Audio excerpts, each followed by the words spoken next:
Episode 30 is coming at you guys live from our studio den in Toronto, Canada. My name is Denver, and I'm joined here with my beautiful fiancé, Teresa Opedisano. Woo! Soon to be Teresa Couture. A year until I'm Pretty much 1 year from when we are filming this. I guess a little less than a year when the time this one goes live. But yeah, Yes. close to. We're almost getting married, guys. Are you excited for us? Please let us know. Today's theme, Teresa came up with this theme. What you got for us? We're talking about step family drama. I Yeah. think this is a good topic because I feel like it's similar to in-laws where there's always like Tension. good tea, you know? Yeah, drama. Drama. We're So, here for the drama. Exactly. I can't believe we're at 30 episodes already. This is wild. I know. For all of you guys supporting us, all we gotta say is thank you guys so much. We appreciate you guys dropping the subscribe button on the YouTube channel, the follow button on the Spotify, this 5-star podcast Spotify ratings, as well as smashing the like button on the YouTube videos, and everybody on there who's a member on the YouTube. We get an early access to these episodes. So thank you guys so much for supporting us and helping us along with this little podcasting journey that we're doing. Thank you all so much. We got a couple life updates for you that we're going to do at the end, but we're going to get into our stories dedicated to the step family theme. I've got 8 on the charter today. I have 7. You've got 7, so we never get through them all. No, we try. We try. Our spillover stories will go on to our Patreon, but we try to get through as many as we can in the next 2 to 2.5 hour blocks. So generally we end up somewhere between 10 to 14 stories. So that's what we got for you guys over the next 2 hours is 10 to 14 stories dedicated to the step family theme. Love it. Let's go. Who wants to go Let's first? get into it. I will go first. Okay. I have a really good one. Okay, let's hear it. Okay. This one was posted 2 days ago, and it already has 26,000 upvotes. Ooh. It's coming from AITAH. The title is, Am I the asshole for kicking my boyfriend and his daughter out because of how his daughter acts when she's on her period? Interesting. So, I mean, it's not technically step, but No, yeah. that's essentially what the steps are. Yeah. Just with marriage involved. I have So something they're, like that. they're pretty much there. Pretty much there. Yeah. All right, let's go. Let's go. I'm excited. My boyfriend of 2 years has an 11-year-old daughter that just started her first ever menstrual cycle 3 days ago. He has full custody of her, and they started making the transition to move in with me and my 8-year-old son about 2 weeks ago. Up until this point, everything was going fairly well. The kids got along, and I thought Diane was a nice enough kid. Anyways, she walks out of her bedroom 3 days ago and tells me she thinks she started her period and was asking me the general questions of how to wear a pad, what she can/can't do, etc.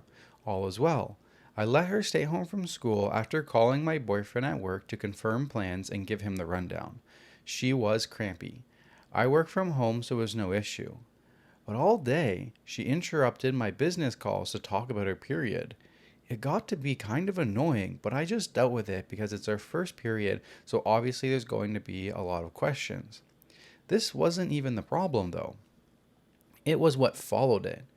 She was in a great mood all day, but as soon as my boyfriend and my son got home from work, my home turned into a war zone. My son asked if she wanted to play with him, and she screamed in his face, quote, "I'm on my period!" and literally slammed him out of her doorway. He ended up going flying and hit the wall. He bruised his shoulder and hit his head off of the door frame. So my boyfriend went to talk to her, and she instantly just starts crying. Quote, "I'm on my period. I don't want him near me." He gave her a pass for the behavior, and that started to piss me off. The next day, we planned a beach day, in brackets, like a week ago I had planned it. Diane starts flipping out at the point of a full tantrum, screaming at me and my boyfriend, telling us that no, we would not still be going to the beach because she's on her period, and if she can't swim, then none of us can go, and she doesn't care if it bothers us. My boyfriend cancels the trip, or at least he tried to. I told him I was still bringing my son to the beach regardless of what he does. So we get home around 3 p.m. When I left, I had put a pot of chili in the slow cooker for dinner. I come home to find it half gone. Diane had been eating out of the slow cooker all day. My boyfriend told me that Diane said the only thing she wanted was chili, and that since she was on her period, he had to let her have it. And, well, he listened. There wasn't enough to feed everyone now, so we sent the kids to bed at 8 p.m. Then she comes out at 9, telling her father that she needs ice cream or, quote, she's going to snap. He originally said no, and then she started tweaking out. Crying, screaming, started to wake up my son. He ends up going and getting her the fucking ice cream instead of being a parent and nipping that shit in the butt. Then, this morning, my boyfriend tells her that she can stay home from school again because she's on her period. I tell him no, I'm working all day, and last time she interrupted me all day. She starts flipping out, screaming at me that, quote, I'm not doing anything to make her comfortable when that's what she needs right now. And then my boyfriend sides with her. Quote, it's her first period. We need to learn how to navigate it. I told him again that she is not staying here today. Then he gets angry with me and says I'm making his life harder than it has to be. His kid is now still screaming at me. So I snapped and I told him to pack their shit and leave and that I was fucking done. I said that I'm glad she started her period so soon into moving in so that I could get a proper assessment of how it would be full time, and I'd be damned if I put up with this bullshit every single month. They both immediately calmed down. She starts crying, saying that she was just trying to make me understand how she feels. He's telling me I'm being ridiculous, but I stood firm, however, and I told them to get out. Now they are gone and my house is peaceful. And I just don't want them back here. My boyfriend has been blowing up my phone since, telling me that it's just a bump in the road. But I have never been so disgusted by anyone in my entire life. Am I the asshole for not letting them return and telling them that I'm done? No. And you're not kicking them out because of her period. You're kicking them out because your boyfriend isn't putting his kid in his place. Yeah, it's in like her place. Sorry. Yeah, I mean, you're not kicking them out because she gets a period. It's how her behavior is and how he's enabling it. bratty behavior. Yeah. I get it's her first period. But like, I don't know how everyone is, but I feel like the PMS is before. Like all of those symptoms, like the cravings, the anger, the moodiness, that's all before your period. Not really during. Like I get really bad PMS where I'm like, oh, I know. I don't know why I'm crying right now. I'm sorry. I don't know why I'm yelling at you. I'm sorry. Yeah. But I know, and at 11 years old, it is hard to navigate that.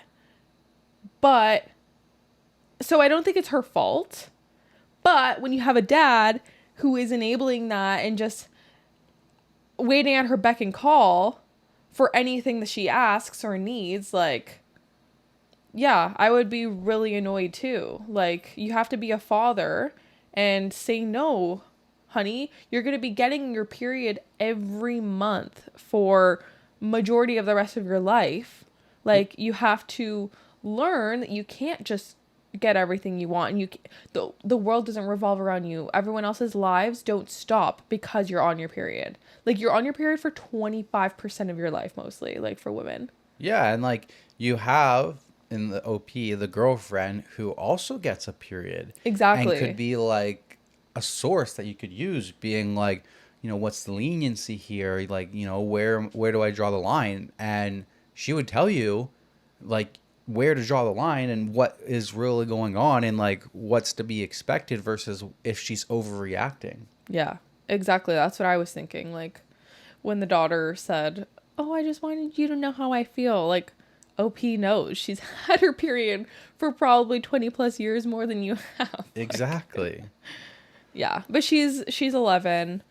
I don't know. She's probably, I don't know, learned it from social media, from friends. I don't know. Yeah, right? Like TikTok or something of like what periods are. Yeah, top comment is So have you ended this relationship or is he just moving in? Have you ended it or is he just moving in? So have you ended this relationship or is he just moving in? Moving in? Sorry. So have you ended this relationship or is he just not moving in? Okay, yeah. That's what I Good, was wondering. good question. There is an edit. I did speak to her about her aggression yesterday. I told her it wasn't okay to put her hands on people, to scream in my face, and to demand we cater to her and break things.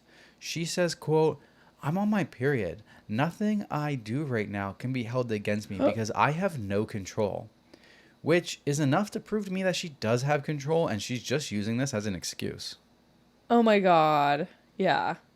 No, she needs to learn. Yep. I feel like there was a different top comment from when I originally read this, and it was about like where she's seeing this behavior, and it's the OP replies that like might be, um, like TikTok and stuff. There's another top comment that says, "Not the asshole. I think this is not just her period, but signs of a much bigger problem where she's just manipulative as fuck, and your boyfriend always caves into her for when she's acting badly instead of being a parent and putting a stop to the behavior. And he's also showing you that he will always take her side over you no matter how bad her behavior is. She's also going to bully your son. He deserves to have a peaceful and safe home and not to have to live with a bully. Living with them will be hell if you let them stay. You have the opportunity in this moment to dodge the bullet." Yeah, I would think, like, if the boyfriend doesn't make major changes in his daughter's life, it won't get better. So, do you really want this person in your life? And you're going to have to deal with the daughter all the time. And years down the road, get married, have her as an actual stepdaughter and a stepsister to your son. Yeah, I mean, I feel like that pretty much hit on the nail. Like the dad gives in probably all the other areas. It's not just all of a sudden Yeah, she's got his period. It's probably every other thing.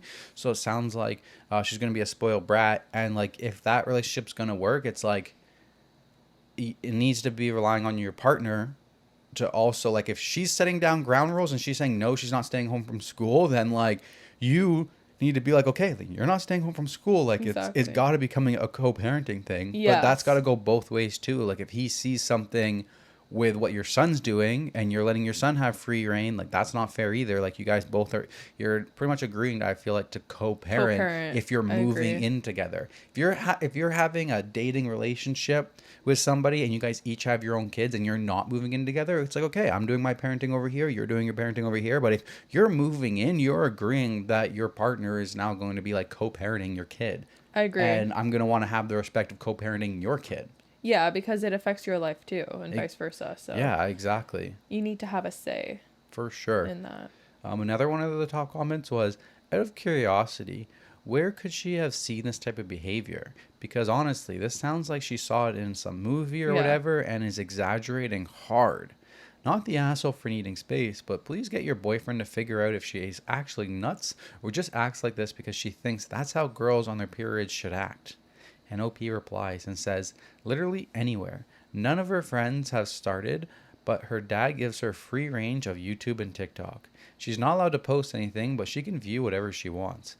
I've tried talking to him about it because I don't think kids should be on social media, but he's never receptive. And the next comment is free range of YouTube and TikTok. Well, problem identified. yeah, Yeah, I would agree with that. OP does reply to a bunch of comments. And one of them says they asked him what's happening, and she's like, I've ended it mainly due to how pissed off he got with me, telling me that I was purposely making his life harder by not giving in to his child. Sounds to me like he's just a pushover, and he's like, parenting is making my life hard, so the kid yeah, can just do whatever they want. exactly. I agree. No piace. No mi piace. No good.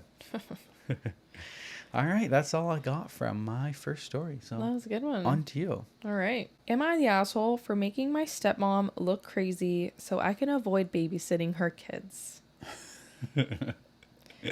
I, 16 female, live with my dad. My mom passed in a bad accident a couple years ago.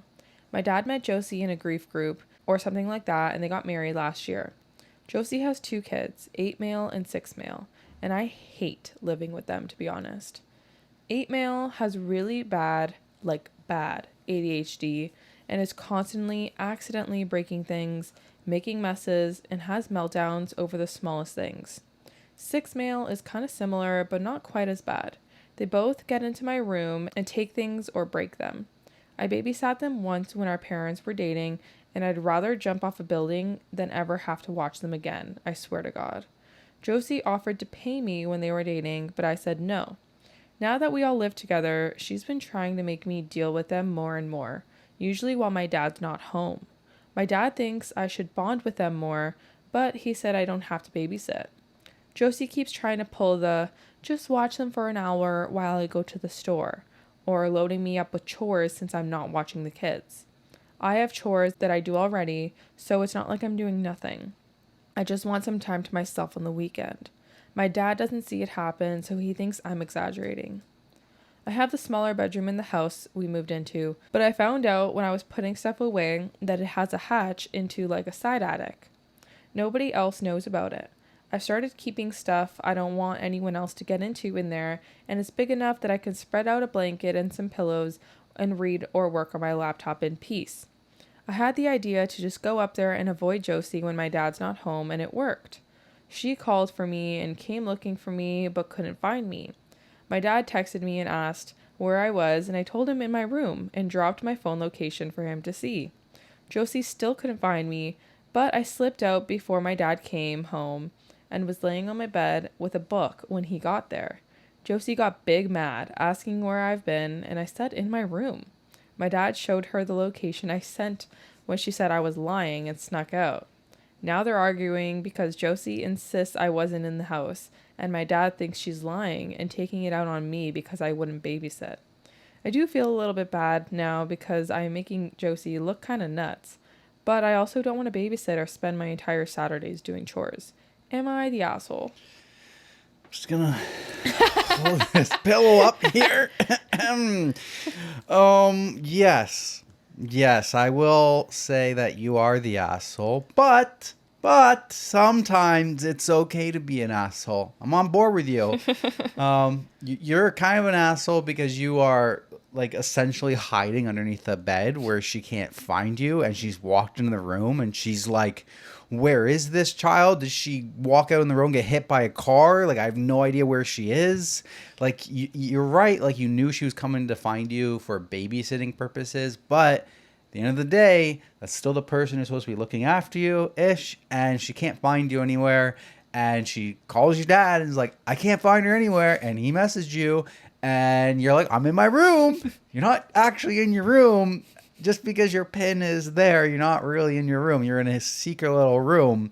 So, yeah, you're kind of the asshole. I love it. But you got to be okay with being the asshole sometimes. Yeah, she's gaslighting the fuck out of her Massively. her stepmom. I do love that, though, making her look a little crazy. But it's kind of funny because it's like, listen, I just didn't want to babysit. I'm fucking hiding. And then now they're fighting about how she wanted to find her so that she would babysit her kids that are fucking nightmares. And that's what they're fighting over. So it's kind of like, kind of worked out. It's not exactly what her intention was, but it kind of worked out. Yeah, she just wanted to evade. She wants peace and quiet. Yeah. Fucking nightmares. Mm-hmm. Top comment. LMAO, you're so not the asshole. This is golden. They're not your kids or your siblings. You didn't ask for any of this to happen. And your free time/study time should be the first thing that is considered in this move.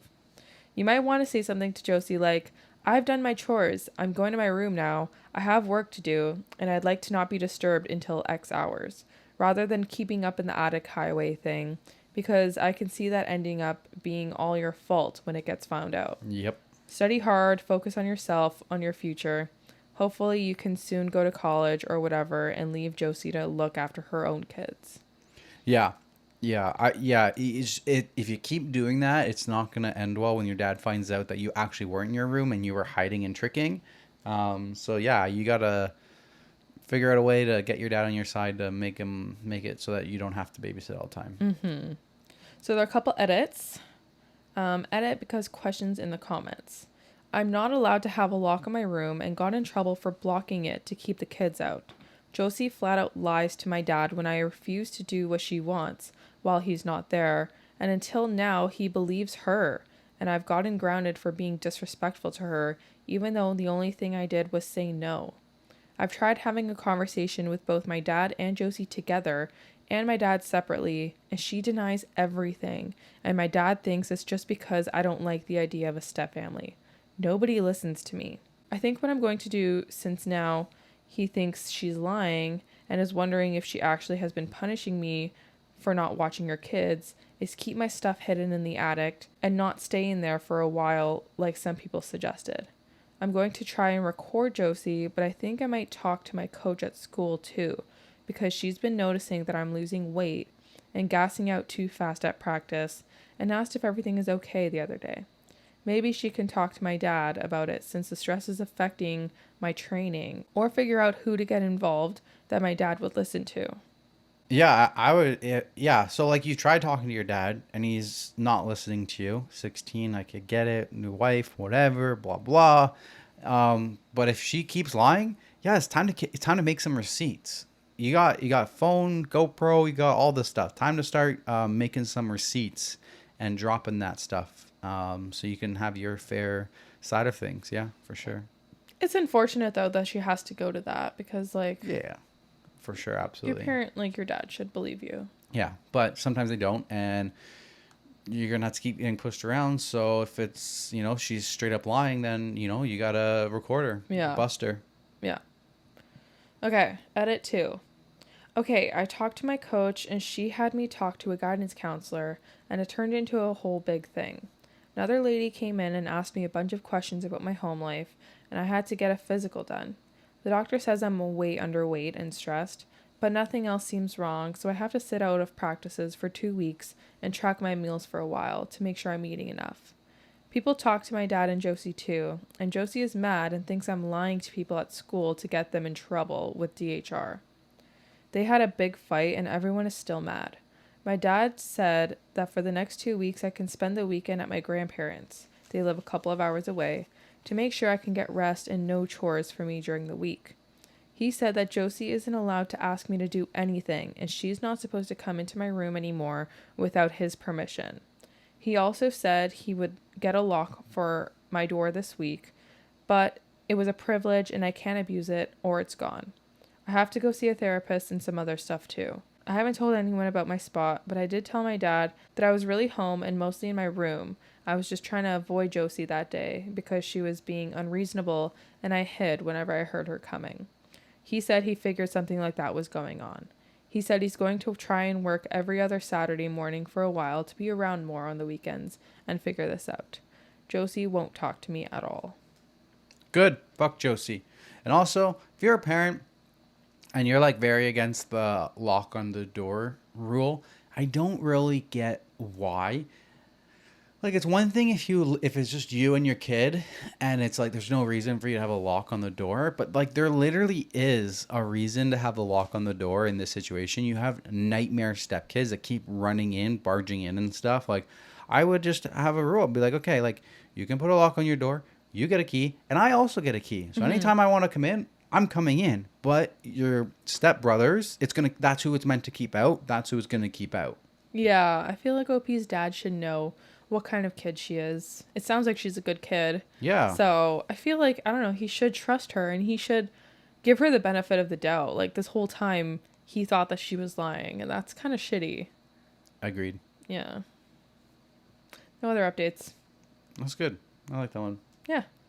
Moving on? Yep. Moving on. All right. This one I feel like you're not going to see it coming. Okay. This one's from True Off My Chest. Okay. It's from 15 days ago. Mm-hmm. Title. Drum roll, please. Yeah, that.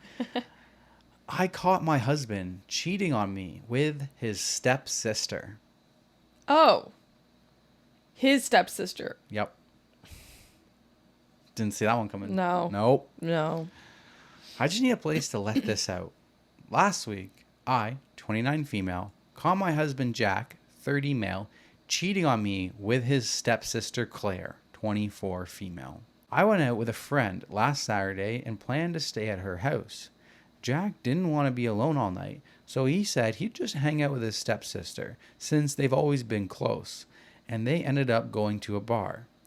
I was feeling unwell and just wanted my own bed, so I decided to get an Uber and head home. I was not expecting to walk in on them having sex on the couch. Oh. I literally threw up on the floor by the front door. Yeah. They told me they were drunk, and it just kind of happened. I screamed at them both to leave. Jack refuses to leave and refuses to sleep on the couch, so I ended up leaving anyways and went back to my friends. I am still in shock that he actually slept with Claire. I think I'm going to file for divorce. I'm so overwhelmed and uncomfortable. Has anyone else gone through this? Please message me if so. I feel very alone and confused. Also, do I tell their parents that's why we're getting a divorce? I've been isolating myself a lot because of this. What do you mean you think you're getting a divorce? Like, why is that a question? Yeah, what is there to question about? Come on. You better be getting that freaking divorce. Not only is he cheating. I would hope so. That's freaking sick. It's fucked up. Come on.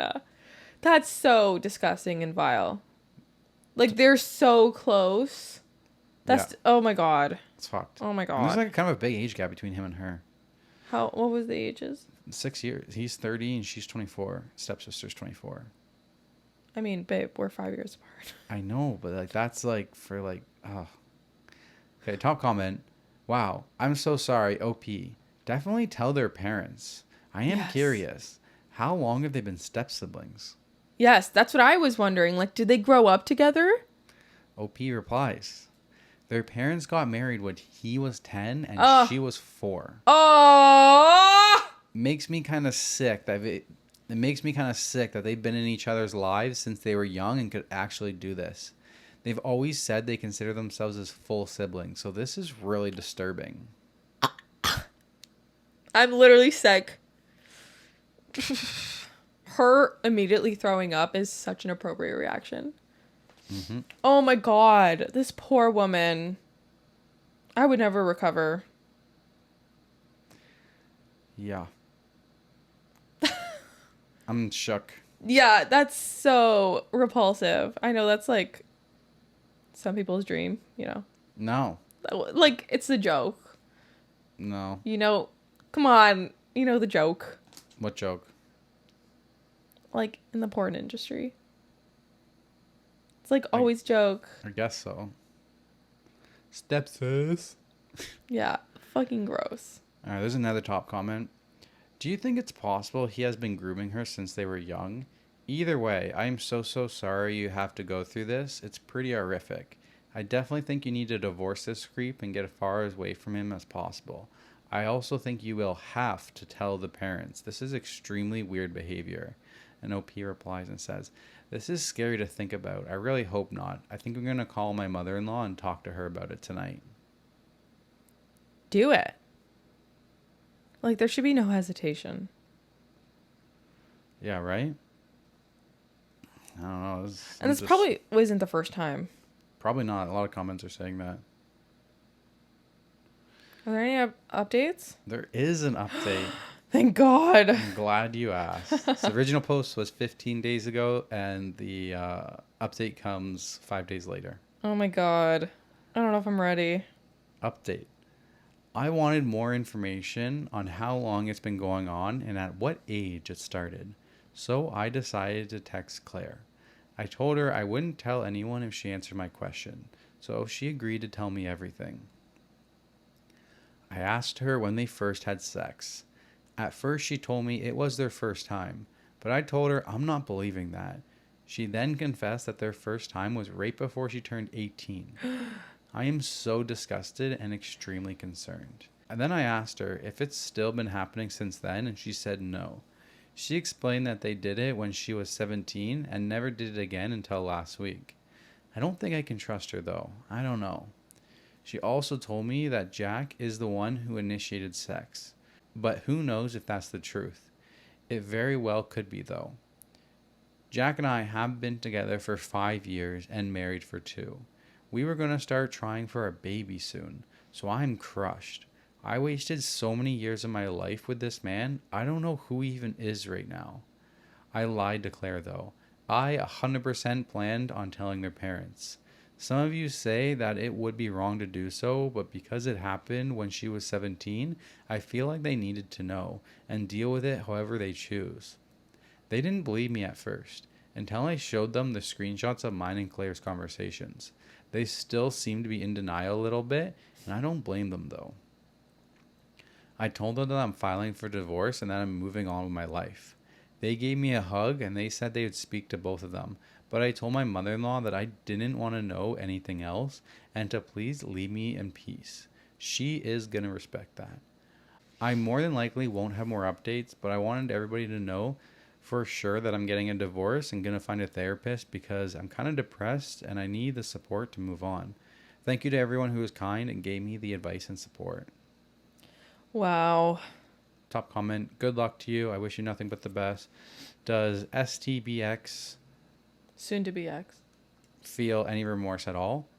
OP replies, nope. He's been very cold towards me and refuses to leave the house, so I've been staying with my friend. What? That's fucking sick. Yep. Come on. The least you can do is leave. Yep. Like, you're the one that fucked up. Get out of there. Have some respect for your freaking wife. Yeah, that's messed up. Oh my god. Yeah, he definitely groomed her. 100%. Yeah, it's fucked up. I wasn't expecting that. Neither was I. When we were talking about step family drama, I didn't expect this to be in there. I knew it. I Jeez. know, right? That's fucked up. Oh my. Okay, well, I don't know how I can top that. Yeah, I don't think you need to. Okay. Moving on. Yeah. This one is from Best of Redditor Updates, but it was originally posted in AITAH. Am I the asshole for telling my stepdaughter she is welcome to go live with her mother full time because I won't get rid of my Harry Potter themed bookcase? I love Harry Potter. Trigger warning for discussions of transphobia. I am having a bit of family drama and need a reality check about if I am being unreasonable here. I really need the perspective of LGBT plus sensitive individuals because the drama surrounds transphobia perpetuating by J.K. Rowling. Is it Rowling or Rowling? I don't know. I don't care. I think it's Rowling. Rowling. My stepdaughter is going through a pretty tough time. The last couple of years has been really rough on her. She has been dealing with bullying at school, being held back a year, not getting along with her mom's new husband, self-harm, and identity issues. Lots of questions about her sexuality and gender. We have been working on getting her a good mental health team of doctors and therapists to help navigate all of this. Please know we aren't throwing her to the wolves or internet to deal with it all herself. I've been in her life since she was 7. We've always had a pretty good, though not terribly close, relationship. I've not taken a parental role, but have always tried to make myself available to her. Until last year, her mom had primary custody and her dad had weekends with alternating holidays. Last year, due to the issues with her school and mom's house, my stepdaughter requested that custody arrangements be changed. Since she came to live with my husband and I full time, there has been quite a bit of friction between the two of us. One of the biggest points of contention is my Harry Potter fandom, particularly the bookcase, and my supposed transphobia, due to my apparently wrong stance when it comes to the politics regarding trans issues in our country. I grew up in the heyday. So many of my childhood and teen memories are tied to the franchise. My friends and I were all really into it. We attend midnight book releases, dressed up in costume for movie releases, threw Harry Potter themed parties when we wanted to hang out, etc. In many ways, it shaped the course of my entire life. Those same friends and I joined our high school's botany club because herbology. Does that make sense to you? Yeah, in Harry Potter, that's the class with the screaming plants. It's the plant course. Okay. She says. That unlocked a lifelong passion of mine, and my career is working with plants. Over the years, I've collected quite a bit of memorabilia, many of which are gifts, and they have always been displayed on my most prized possession, a monstrously large custom bookcase my grandfather, a former woodworker, built for me when I was a teenager. I love this thing. The shelves are live edge black walnut slabs. All around the casing, my grandpa carved beautiful Harry Potter themed imagery: owls, cauldrons, shooting stars, lightning bolts, an adorable little rat at the bottom, and nibble marks from the rat, etc.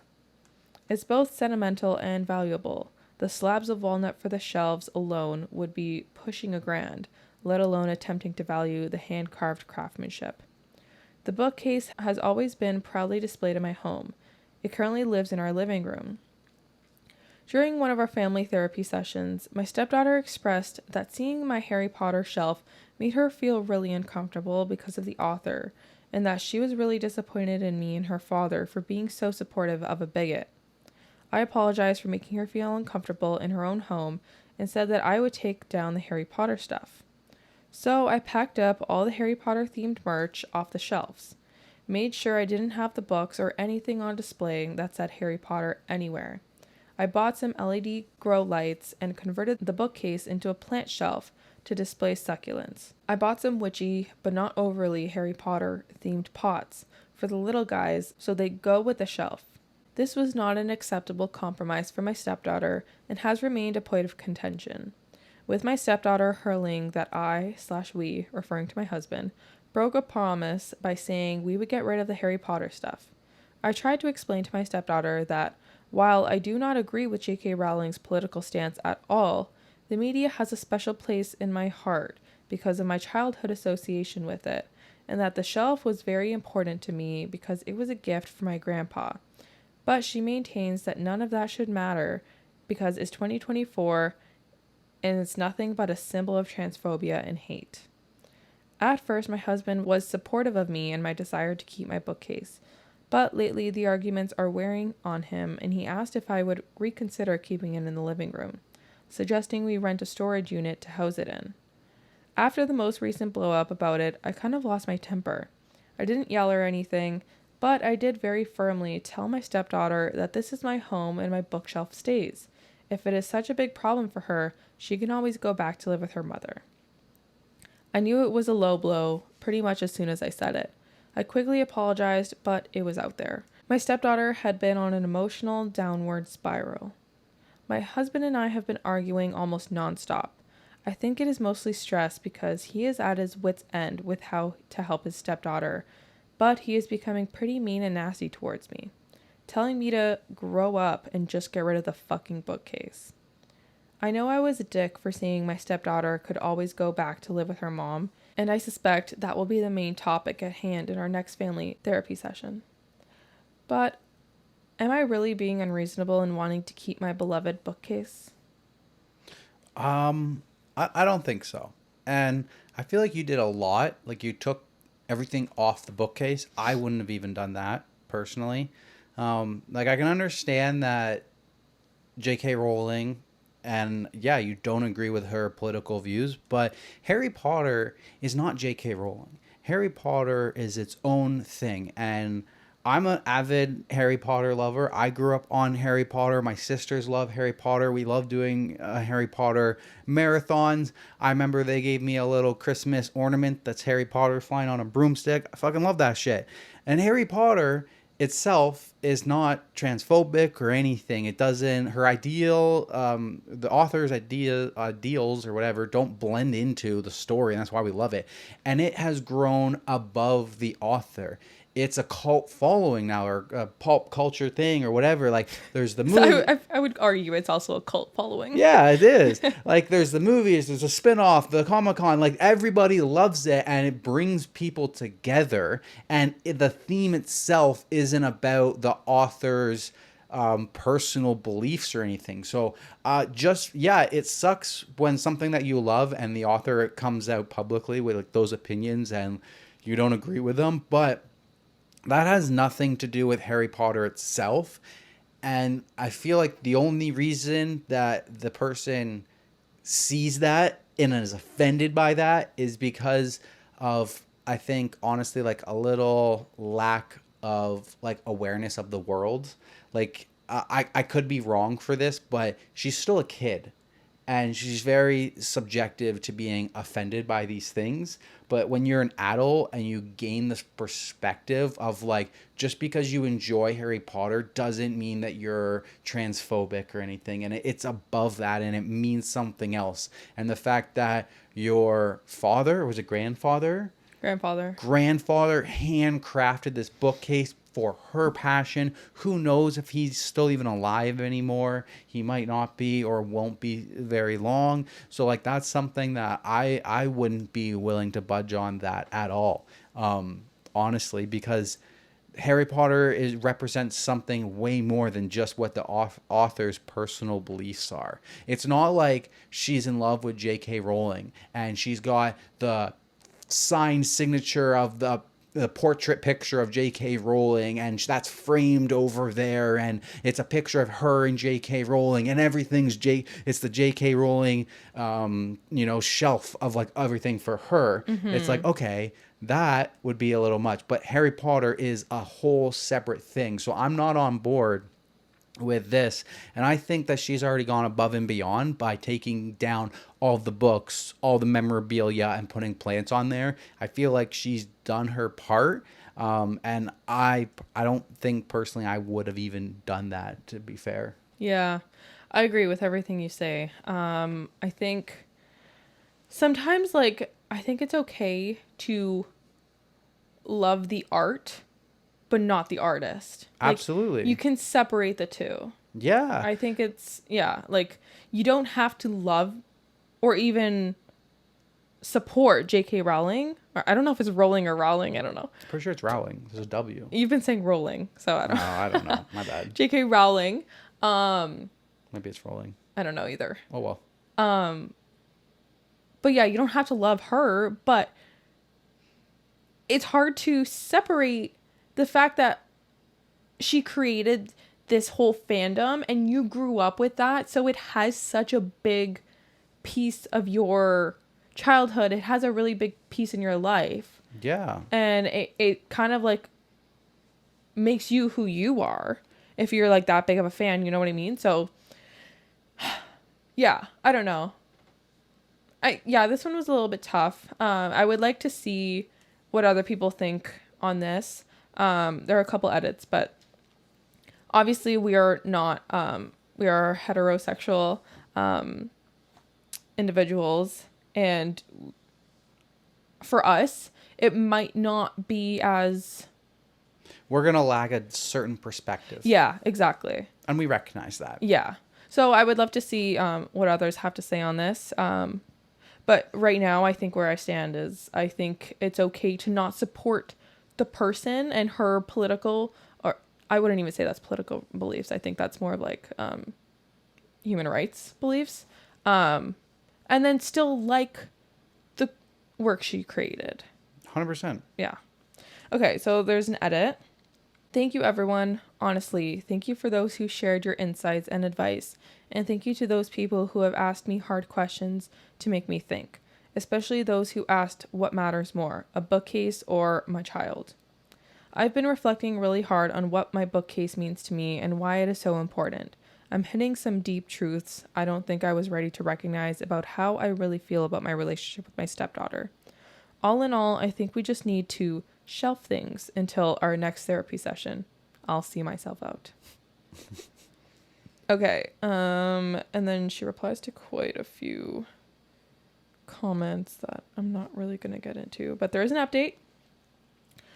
Someone asked if I could update the situation. This was 1.5 months after her original post. Someone asked if I could update the situation, and I'll try my best to summarize the past several weeks. My husband and I spoke about the situation. He apologized for being snappish with me and agreed that stepdaughter was being unreasonable about the bookcase. He ultimately agreed to back me about it. He and I are just as tight as we have ever been. I once again apologized to my stepdaughter for the remark I said out of frustration about her moving back with her mom. I reiterated that our home is her home and she is always welcome here. That even though families sometimes fight and disagree, we are family.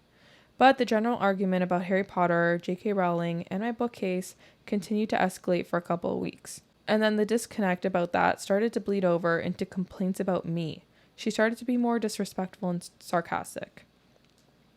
During all of this, we were still attending our family therapy sessions. Our therapist was pretty certain that the misbehavior was anxiety related and didn't suggest we give in to the demands to have the bookcase removed and wanted to just keep working on the things we have all been. Well, stepdaughter's disrespectful attitude hit a climax. She called me the C word and some other things within my husband's earshot. My husband honestly kind of lost it on her. I don't think I have ever seen him that angry before. He was bright red and vein-popping angry as he marched her into her room and declared, "You will not speak to my wife in such a way." This was probably the first time my stepdaughter had ever seen her dad angry, let alone anger directed at her. It left her pretty shook, like that was her rock bottom. We ended up needing to do a couple emergency sessions with the counselor because there was a concern about her relapsing with some self-destruction issues she has been working on. But that incident led us into having a breakthrough. Her counselor invited my husband and I onto one of her sessions, and she had a bit of a breakdown. Basically, she was dealing with a lot of existential dread and a lot of fear due to politics and it being an election year. That ended up being an excellent opening for us to bond. This is going to sound silly, but I was able to pull up my social media timelines back from 2016, and I showed her some of the things I had written or had shared with me back then. She was able to see that I shared a lot of the same fears that she had. So we have all had some really big talks about things like feeling helpless when things are out of control, about disengaging from the media machine for your own mental health, etc. Things have been on the upswing since. Before she left for her mom's this past weekend, she even gave me a Mother's Day gift, an adorable little planter that says, "Caution, mandrakes."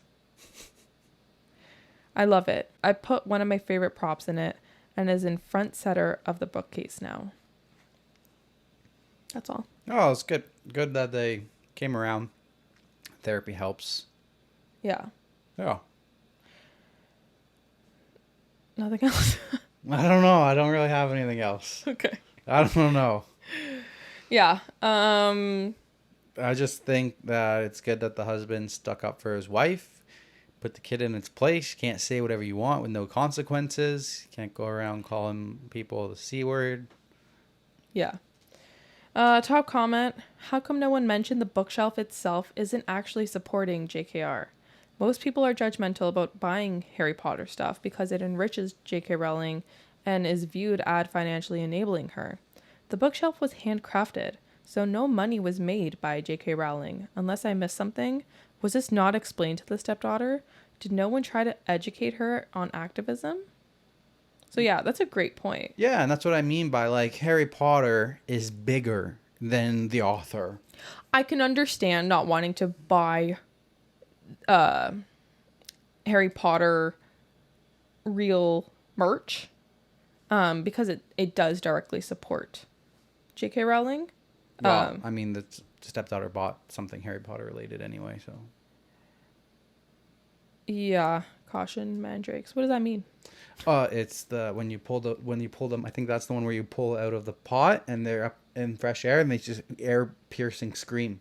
Oh, interesting. Yeah, so I'm glad it ended well. But yeah, I'm curious to know our listeners' take on this one because maybe we can gain some other perspectives. Yeah. Moving on. Yep. Back to me. Yep.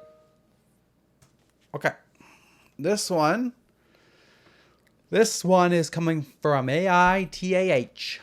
Somebody in a show somewhere. Okay. Am I the asshole for not allowing my 13-year-old stepdaughter at my house anymore because she won't cut her hair? We'll see, but I don't know. Looks like Teresa's got an opinion already. Yeah, She thinks OP's the asshole. probably. Prepare to have your mind blown! I have been married to Matt for 3 years, and we've been together for a total of 6. I just gave birth to our daughter 4 months ago. My stepdaughter, Anna, loves her new little sister very much and is always asking for her. But a month ago, after I took my daughter back from her, I happened to look down and see a lice bug in my daughter's hair. I immediately panicked and asked my stepdaughter if she had head lice. She starts dodging the question, so I look for myself and she is loaded with lice. If I had been more observant prior to this moment, I am sure I would have caught it or seen the signs, but admittedly, I have been paying too much attention to anything else since I gave birth. I talked to my husband about it, who got in contact with his ex, and his ex tells him that she knew about the lice thing for a couple of weeks now, and that they've combed through the hair and did one treatment. My stepdaughter has extremely thick hair that reaches all the way down to her butt. It's going to take a lot more than one treatment and a comb through. So I went out and bought nearly $80 worth of treatment and did her hair myself.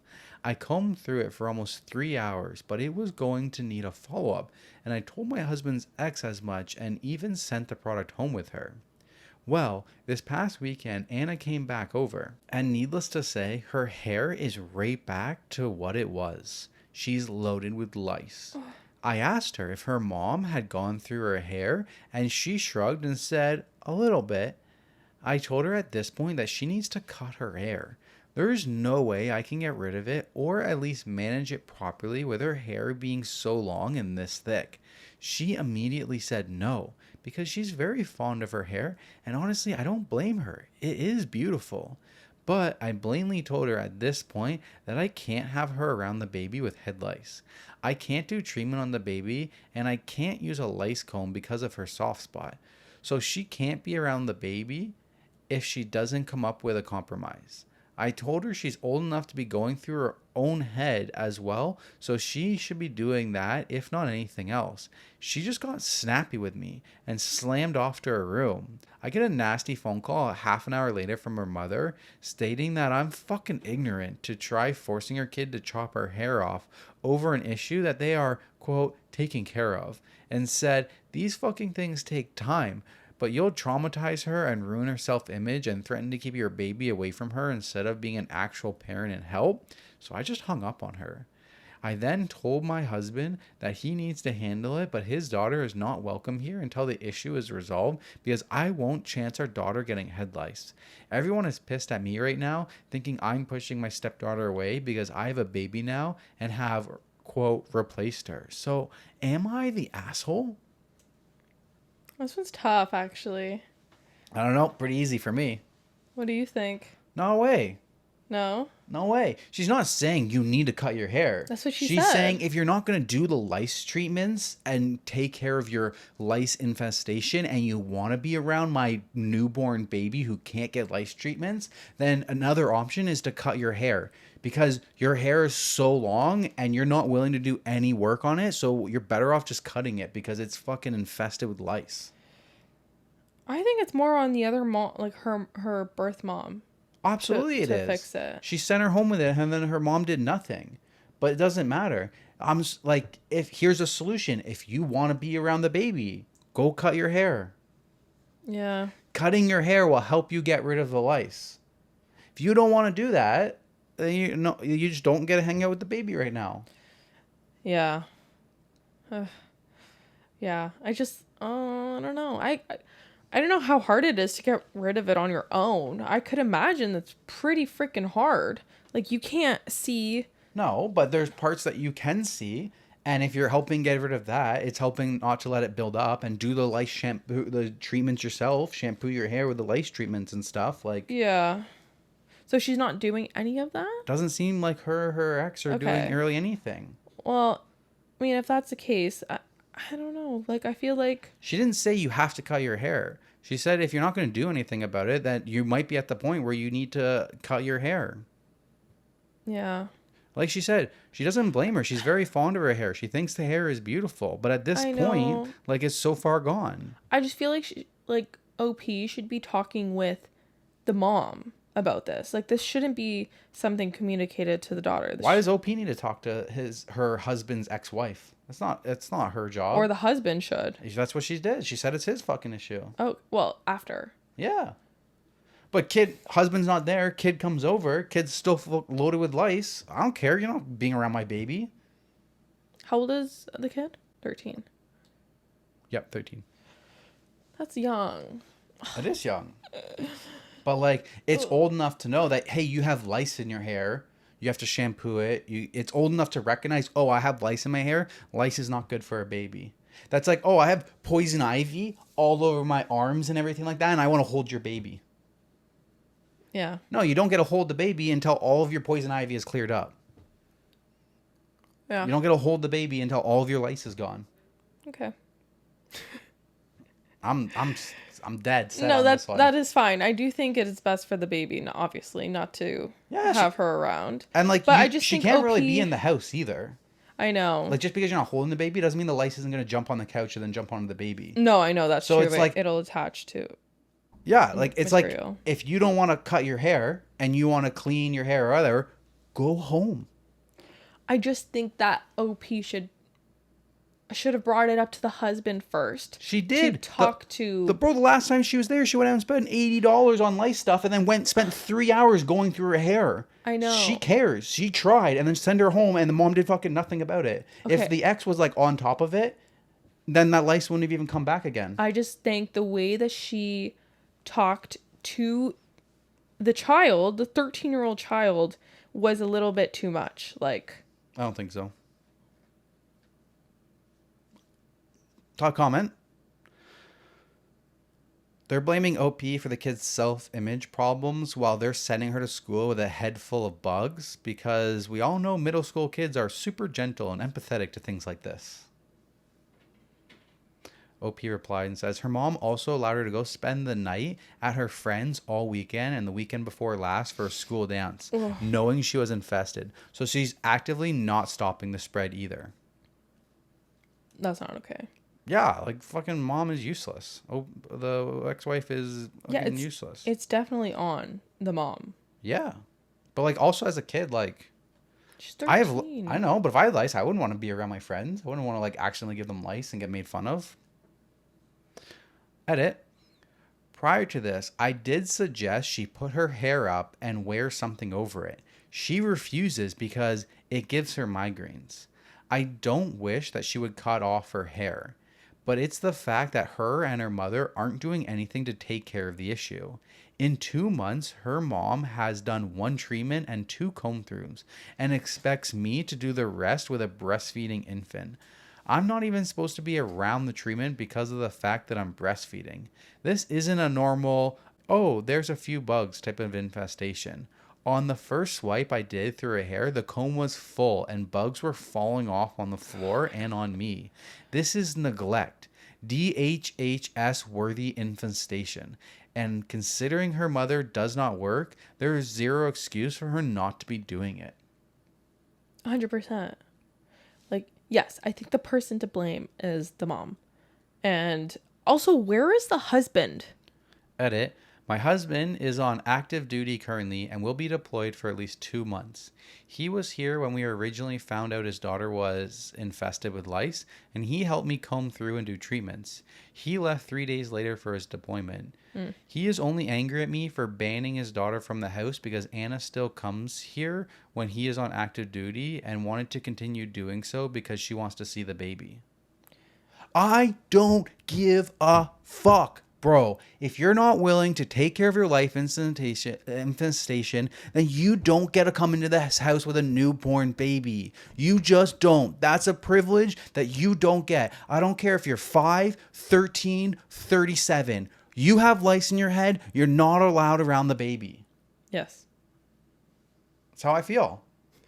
That's how I feel. Like, I'm sorry that you're a child and you're 13 and you're like whatever and your mom's being shit to you. Take that out to your mom.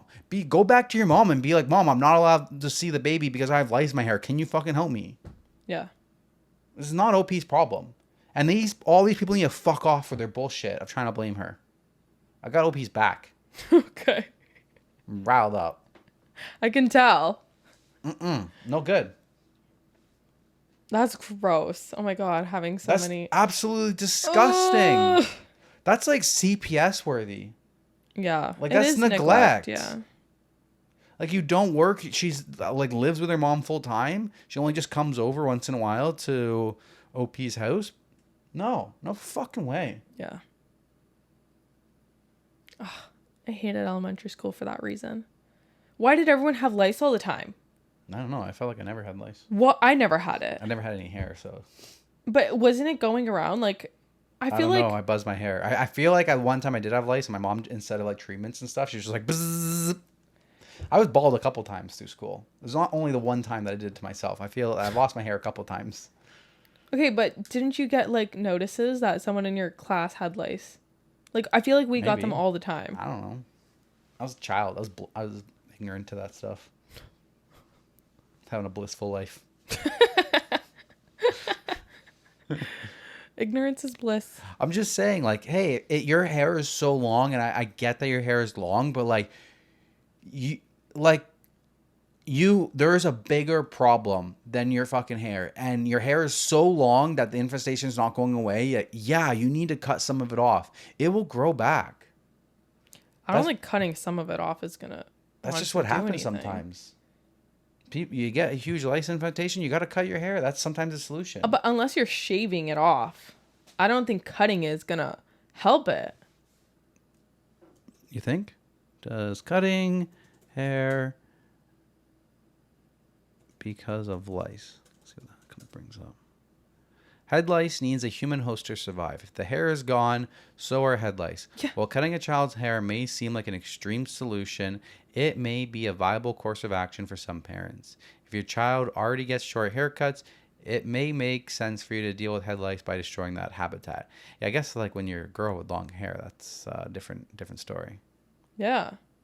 Like, it still has something to attach to as long as you have hair on your head.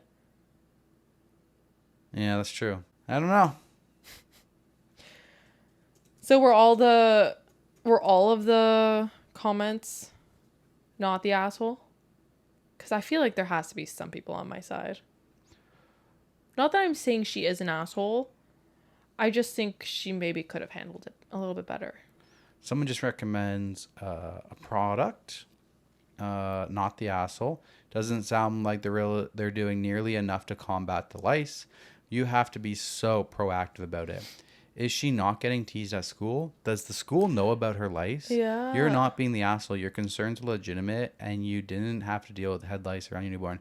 If you have that bad of a lice, or even if you do have lice, I feel like the school wouldn't let you come to school. They'd be like, you have to stay home. You're going to be like, here's homework, homeschool. Yeah. Like, you're not allowed back in school until your lice is gone.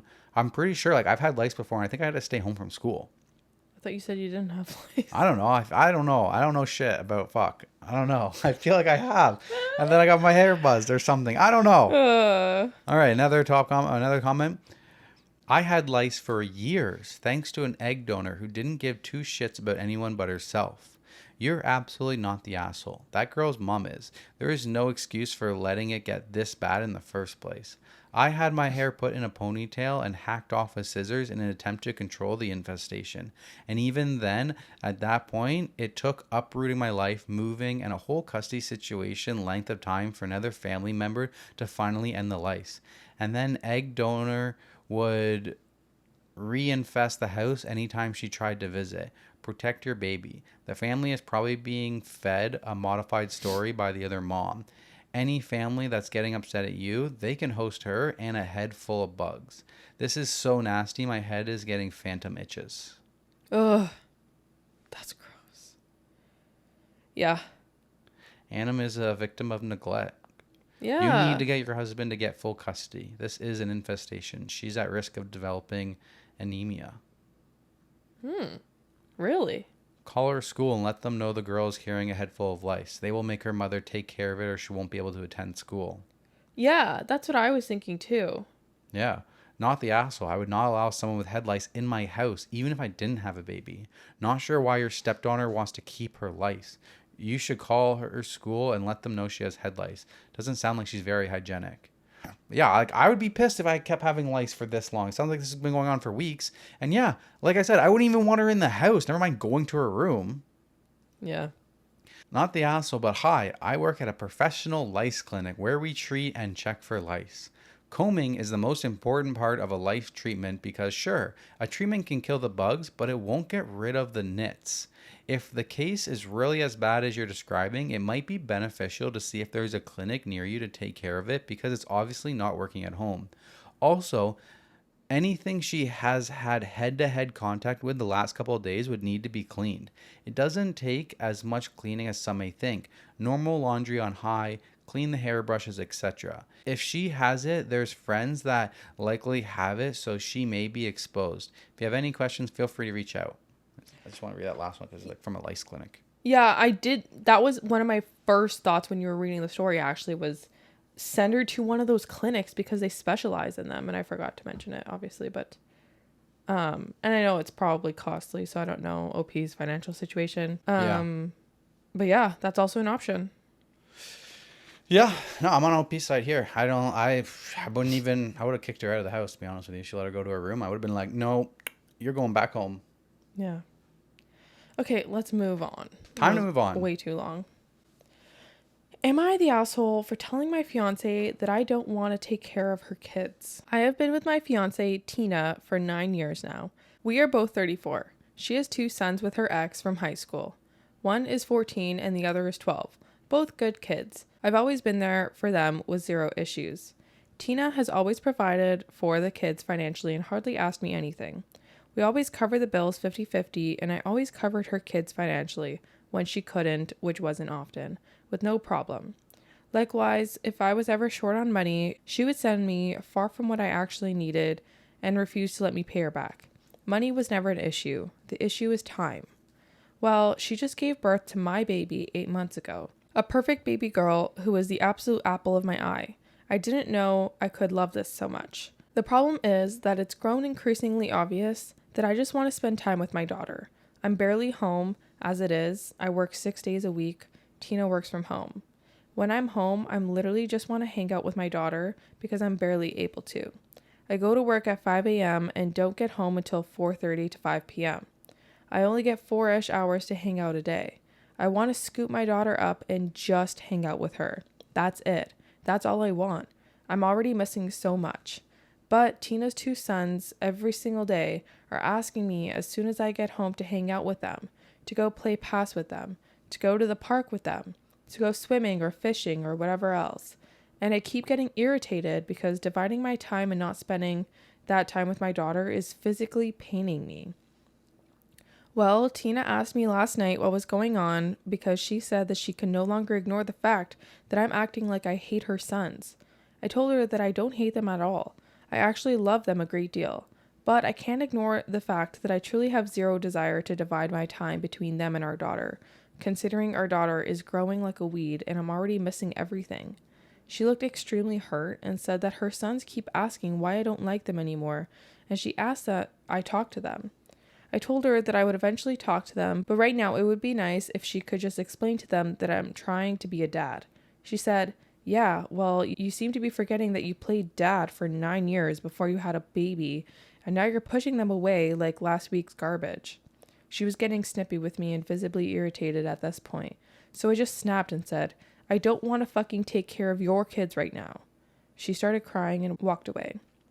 I tried apologizing later and she wouldn't speak to me. I tried hugging her and she asked me not to touch her. She slept in the nursery. I went to work this morning. I just got home and they're gone. Most of their stuff is gone. There's a note on the table that says, I will not jeopardize my older kids' mental health for the sake of your feelings. I will bring our daughter by to see you once a day and give you time with her and then leave again. We can work out a custody agreement later on when she's no longer breastfed. I wish you the best. I'm gutted. I called my buddy just to vent and cry or whatever. He said, well, isn't that what you wanted? Now you get time with your kid without distractions from kids that aren't yours. I don't know how to feel. I didn't mean I wanted them to leave, and I definitely didn't imply that I didn't love them anymore. She won't speak to me. She said, I will not be answering texts unless they are about our daughter, and has not returned my numerous phone calls to fix this. Am I the asshole? Yeah, man. You're a fucking dick. Like, you recognized your feelings, but you had 0 sympathy to think that you were in the wrong or anything. Like, Her kids are 14 and 12, and you've been with them for 9 years. So that kid was 5 and 3. They only know you as a dad. Like, they've been, if especially if they've been living with you full time, you're kind of a piece of shit, dude. Like, you agreed to that when you like started that relationship. You are agreed to be the fatherly figure for these kids. Like I said in the previous episode, when the kids live with you, you are agreeing that you will take on the parental role of your spouse's kids. So the fact that just because your blood daughter was born, I guess, and she's like actually yours, and you want to spend more time with her, like, I can understand there's the desire to have that, but you got to self-regulate and realize that you still have an important role with the other two kids, and you got to find a balance. What Yeah. you did was pretty fucking shitty. It was. And yeah, the friend is right. This is exactly what he asked for. And now he's really regretting it. I think some hurtful words that he used was your kids. I don't want to take care of your kids. Yeah, dude, it's been 10 years, 9 years. 9 years. So that just shows the way you truly feel. Like if you're saying that in a heated argument, like Yeah, and that's how you've always thought. he probably fucked himself. I don't think, if I was her, like, I wouldn't think there's a way to come back from that. Yeah, exactly. Top comment. You're the asshole. Everyone is talking about you being their father figure for 9 years, but let's put it in plainer terms. Since they were 3 and 5 years old, you said every single day are asking me as soon as I get home to hang out with them, to go play pass with them, to go to the park with them, to go swimming or fishing or whatever else. These boys are 12 and 14. Your words imply that these are actions that you previously did. Now they are her kids and can fuck off? Buddy, haven't you ever heard, be careful what you wish for? You might get it. Pfft. Enjoy your time with your daughter. Yeah. Careful what you wish for. Exactly. It's like another thing if, like, the kids are like 16, 15, and you've been around for 2 years and whatever, or even just recently, and like they're like, oh, all this stuff, but it's like, this is the shit you've been doing for the past 9 years, and just because you had another child who's actually technically yours, now you're obsessed with them. Like, yeah, dude, you're a piece of shit, man. Yep. It's unfortunate, but Don't be surprised. yeah, your wish was granted. All right, moving on. Moving on. Yeah. All right. This one's coming from AITAH, posted 1 month ago. Am I the asshole for moving out with my infant and my 3 kids because I'm starting to hate my stepdaughter? I have been with my husband for 8 years. He has a 13-year-old daughter, who I will now refer to as Esty. I have a 14-year-old son, a 9-year-old son, and my husband and I now have a 5-month-old daughter together. Prior to me giving birth, life was pretty smooth sailing. We did family trips often, had Sunday family night, designated one-on-one time with each of the kids, except my oldest, who has determined that he's too cool for us, lol. But if he wanted, it was always available. There was a few fights between the kids, but nothing major, and was usually resolved within minutes. Since I had the baby, everything has been downhill. My home has become a war zone between my youngest son and my stepdaughter. They are physically fighting each other constantly, 90% of the time with my stepdaughter instigating. She knows my son has ASD and ADHD and doesn't like being touched, so she will go up to him and poke him consistently, even after being told to stop, and then calls him psycho when he flips out. He can sometimes have a bit of a violent rage, which doctors say is common with ADHD. But it's literally on purpose. She purposely provokes him to a point where my husband and I have told her at least 8 times that she is to stay away from him entirely for the rest of the day. Well, I've noticed lately that my youngest son has been getting incredibly emotional. When I try to get him to talk about it, he just screams at me. It's been a huge thing, and I've been over the top stressed out about it. He is in therapy for behavioral, OT, and regular therapy. Stepdaughter is also in therapy. Well, his behavioral therapist opened up to me about 2 weeks back, saying that she was concerned about my son and asked specifically about how much influence my stepdaughter has over my son. She said that a lot of stuff has been said in therapy. I won't go into extreme detail, but it was enough to warrant a conversation with my husband and him cracking down on what his daughter was saying to my son. He eventually ended up grounding her for that and something else, and it just made it worse. Well, this morning around 6 a.m., my son just started flipping out over nothing. I tried talking to him, and he told me to shut up. You never loved me anyways. I asked him what he was talking about, and he just screamed at me to shut up again. My stepdaughter, who was at the table eating cereal, says, quote, "Get used to it. Like I told you, nobody loves middle kids. You should just move out now." So he storms off to his room. I asked her if she was the reason why he was acting like this morning, and she said, quote, "No, you are. I didn't make him the middle kid. All I did was explain to him that he will never be loved again, but I didn't make that happen. You did." She is also the middle child in both households, so she talks about, quote, middle child syndrome often. My husband walked in and told his daughter to go to her room and took her phone yet again. He went to talk to me and apologize, but I just kind of cut him off and said, "I actually can't do this anymore. Your daughter is destroying my son's life and making him think that I hate him. And I am starting to hate that kid to the point where I can't be near her. So I'm going to leave. I would like you and your kid out of my home within 2 months. I do own the property and I have for 15 years. Now, he's trying to argue that this can be fixed, but it's really come to the point where I hate this child and I don't want her anywhere near my son at all. He says that he can't believe I'm throwing us away over something that, quote, can be fixed. So, am I the asshole? No. If it can so easily be fixed, fix it.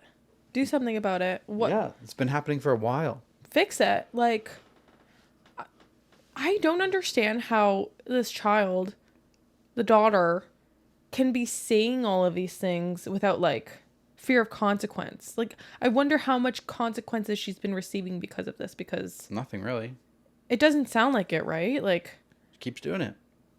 like, I'm just thinking of me as a child. Like, if I ever mouthed back to my parents, like, I was grounded and my phone was taken away and I was sent to my room and, you know, and I was always afraid to do that. Wow, you got off easy. Yes, but we know your childhood wasn't, I won't say what happened to me, but I'm just going to say that you got off easy. Yes, I know. But even as me, like, if you consider that easy, I was still afraid to do stuff like this. Like, not even close to this, but I was always afraid to talk back or do anything. Like, you know, I was, like, not afraid of my parents, but, like, I understood that it would have had consequences if I did anything. So it just makes me think, like, what is happening when she does these things, when she says these things, when she starts poking him? What was the consequences after that? Like, you have to show her you are in charge. Like, you can't do this. Like, I don't know whether you need to send her to your grandparents' house or something, her grandparents' house or something. Like, I don't know. You have to punish her. Yeah, somehow. Yeah. Top comment is not the asshole. Maybe it can be fixed, but it sure as hell cannot be fixed while that kid is in your home. 13 is old enough to understand bullying. Yeah. Yeah. I don't know. I would really find something that, like, she really loves. I don't know. Take it away from her. Do something. You have to, I don't know. Yeah, I But don't know. there You gotta has to be find something. consequences. Yeah. I don't know, man. Like, but yeah, you can't keep your kid around that toxic behavior. I would lose my mind too, and I would start resenting that child too. Yeah. It would be hard not to. Sounds like the kid's going through a lot. One of the comments, OP replies and says, she moved in with us 2 years ago, following her mom giving birth to her baby brother. And she sees her mom every other weekend. So, like, her dad's had another kid, her mom's had another kid. I feel like the kid, no excuse, but is lashing out because she probably feels unloved. Like, her mom's had another kid with somebody else, her dad's had another kid with somebody else, and she's just kind of left in the middle. Yeah. I mean, It's still no excuse. Yeah. But it kind of gives a little bit of insight to where her shitty behavior is coming from. She says that she's a middle child and she's unloved, and she just misery loves company. So she's just trying to spread it to the other person who she can. Yeah, that's a great point. But yeah, I don't know. I would have probably reacted the same. And maybe within those 2 months that she gave him, like, maybe he can try to show her that it can be fixed and, I don't know, punish the daughter. Yeah. OP does reply to a lot of comments. Another reply, she says, her mom had a baby 2 years ago, and that's when this stuff started happening. Originally, I was all team stepdaughter when she came to us and said that her mom was neglecting her and pushing her away. But her mom told us a different story. She basically said that stepdaughter started claiming middle child syndrome because her mom wouldn't get her a desk and a new laptop. I thought there was more to the story at the time and welcomed my stepdaughter with open arms. Zero questions asked. But her behavior revolving around middle child syndrome, her poking at my son and putting hands on him, and her telling him that I don't love him anymore now that he's a middle child, started immediately following me giving birth to the baby. Like, when they came to visit me and the baby in the hospital, he was already asking me if I didn't love him anymore because that's what stepdaughter told him. I still tried including her and him both in absolutely everything. Still did the one-on-one. My son was receptive to it. Stepdaughter was not. Like 30 minutes after returned home from me bringing her out to eat and get her hair and nails done, she told me that I never do anything for her and that I simply don't like her because she's a middle child.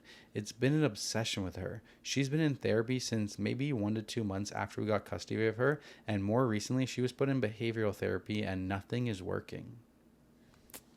That's really tough. I don't know. Yeah, this kid's fixated on like middle child syndrome or something. And I feel like it's something she learned from social media, to be honest. Dude, I would, yeah, but like she has a phone and stuff, like that's nipped. Yeah. You don't get social media, you don't get a cell phone, you don't apps. get access to the internet or anything like that. Yeah. All of that stuff is getting cut. Yeah. That's what I was thinking. It's tough too because honestly, actually thinking about that, like it might not be social media. Like it could be perhaps bullies at school. Yeah. Maybe. Could be. Imagine bullies at school, like finding anything to like pick on her for, and they find out she's a middle child, and then the bullies are calling her that and bullying her because she's a middle child. Could be. Ripple effect. I don't know what else they can do, honestly. If she's already in therapy. Just more consistent. You gotta, I don't know. I don't know either, but it's really unfortunate if your relationship has to end because of this. Send her back with the mom? I don't know. Man, I don't know either. There's a lot here. There's more than I can get into on this timeline. But if you guys want, I will leave the link for the Reddit story in the description. So feel free to click down and you can go through all of OP's comments. There is a lot of them. She talks a lot. All right. Moving on? Yep.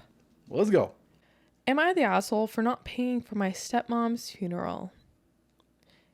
When I, 27 male, was 6, I lost my mom. She died giving birth to my siblings, 21 female and 21 male. When I was 9, my dad met my stepmother. Although I always loved my stepmom, I never called her mom. The maximum I would do is refer to her and my dad as my parents.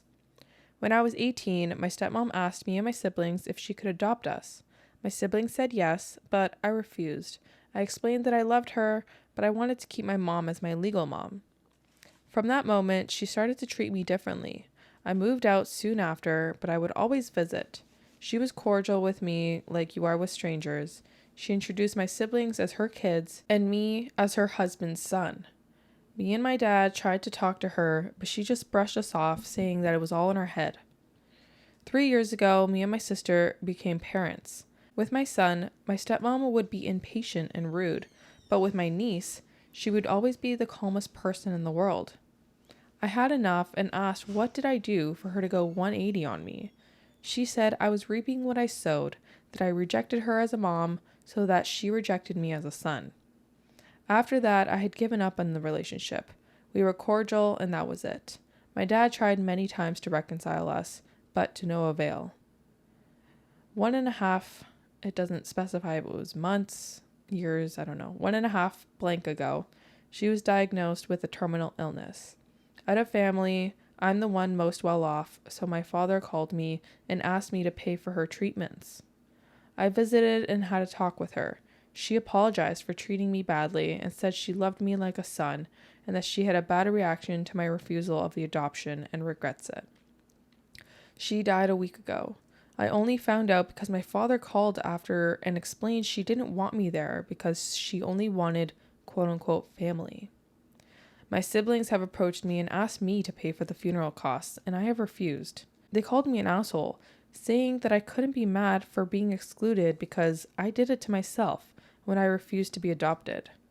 My wife is on my side, and even though my dad says he understands me, he said I should do it for my siblings because my stepmom was their mom. Am I the asshole? Oh, that's rough. No. Why isn't he paying for the funeral? The dad, the husband. I don't know. Why is it on the I think stepson to pay I know for the funeral? that is pretty odd. But it just says that he's well off with money. So I know that doesn't mean anything. Should he buy you a Mercedes? Because he's well off? Yeah, I don't know. What?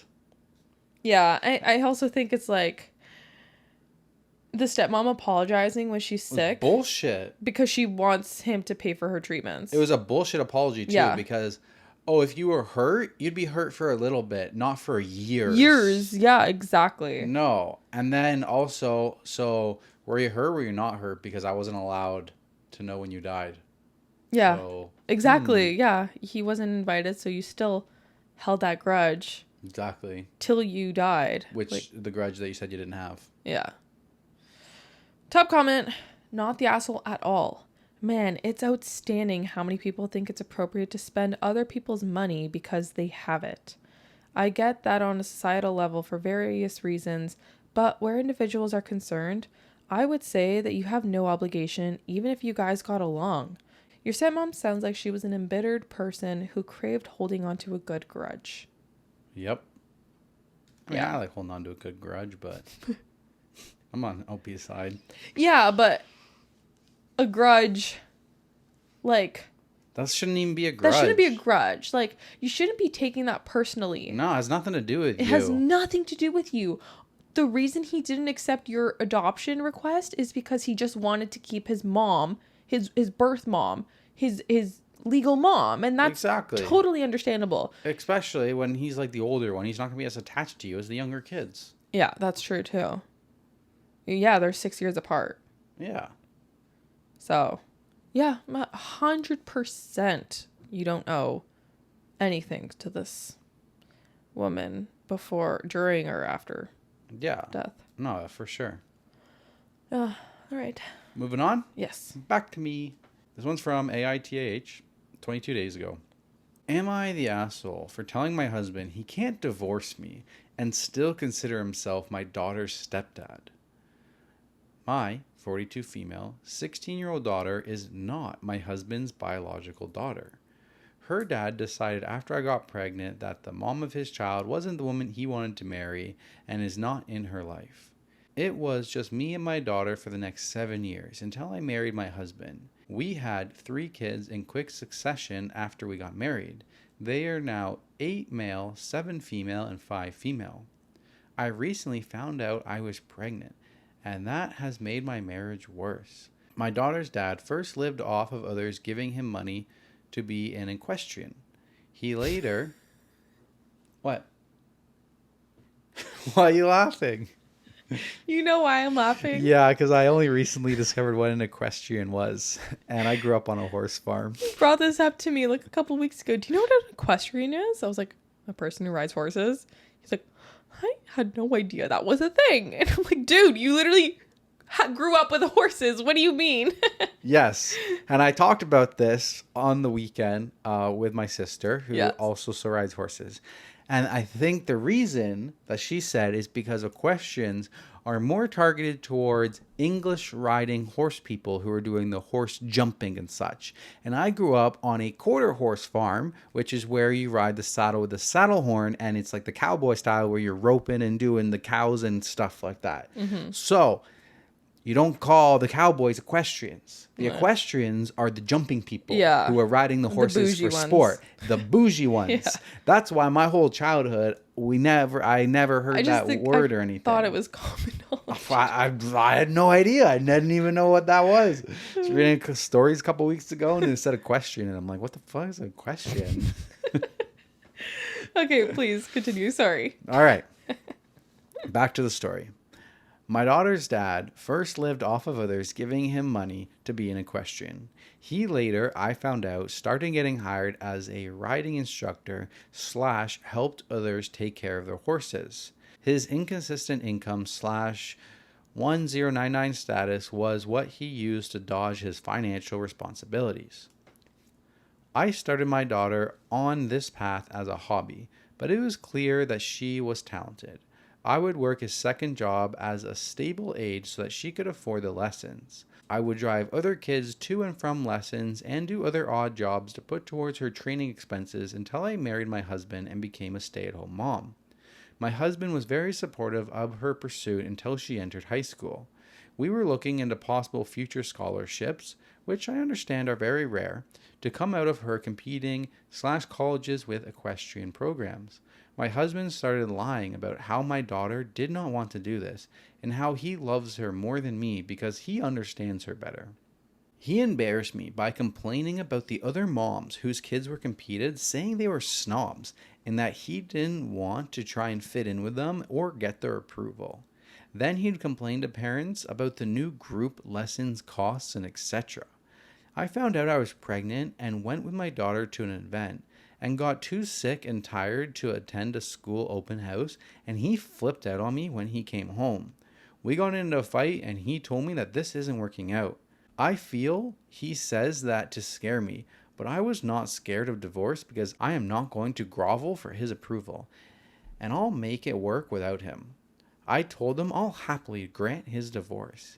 He then says he wants joint custody of all of the kids. I told him that legally he has no grounds for custody with my daughter. He says that she can still come to his place when he has the other kids. And I remind him that she doesn't have a license and I don't owe him any agreement to drive her to his place. He screams, quote, "She is my stepdaughter. I have been her dad." I told him he cannot just want to divorce his pregnant wife and get the benefits of that. Brackets, including my general cooperation with this divorce, end brackets, and still claim the title of my daughter's stepdad. He can't have his cake and eat it too. Legally, I'm in the right since he never adopted her. He does not want to support my daughter's goals. With the divorce, he doesn't have the responsibility that being an equestrian parent entails. All of her bills will be coming out of my account. But that means he cannot just continue to enjoy all of the benefits of that without any of the responsibility. I don't think that's fair. I told my daughter that her stepdad wants a divorce because he absolutely hates paying for her lessons and says they are making her into a snob like me and the other moms. She's a people pleaser, so she'd say yes to seeing him just to not hurt his feelings. But she said that if he really hates her because she wants to be an equestrian, then she just wants to continue her passion and seems most conducive to do so where she's living with me and not seeing somebody who actually wants her to stop her future dreams. Am I the asshole? No, not at all. I don't even know how it's escalated, to divorce. Yeah. Because he doesn't want to pay for it? Well, I don't even know. But it's... I don't understand it because you're going to divorce over the finances, but then okay, yeah, you might not be obligated to pay that anymore, but then you're not going to have a relationship with her anymore. So right. What do you prefer? I don't know. And why she's pregnant with your 4th kid. Dude. Yeah. You're tired of it now? The fuck? Yeah, this is really odd to me. I don't know. It's really weird. And the fact that OP is quick to be like, okay, yeah, we can divorce. It just sounds like they shouldn't be together. I don't know. Yeah, I don't know. He seemed kind of like a dick. Yeah. I think they should divorce, honestly. Yeah. It's kind of funny, though, because, like, I mean, even me growing up not knowing what the questions were, I always thought the horse jumping people were snobby. Madison started getting into, my sister started to do jumping, I believe, English, and she was doing jumping, and I think we went to a couple of shows and stuff, and yeah, I got snobby vibes from them too, like posh and snobby and rich. Well, yeah, they're definitely rich. Yeah. Like, if you can afford to do that, but that's 'Cause just a stereotype. When you're just jumping the horse in the English saddle, you're just doing it for sport. When you got the Western saddle and you're roping, you're doing it for work. That's true. Yeah.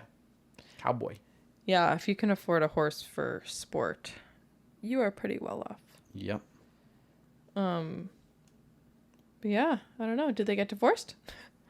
I don't know. There's no update. This was like a month ago, 22 days ago. Top comment is, sounds like you're weaponizing your daughter because your husband wants a divorce. Has he actually said these things about her and her lessons? Something seems a little off with this story. OP is weaponizing her daughter? That's what this top comment's saying. I guess kind of.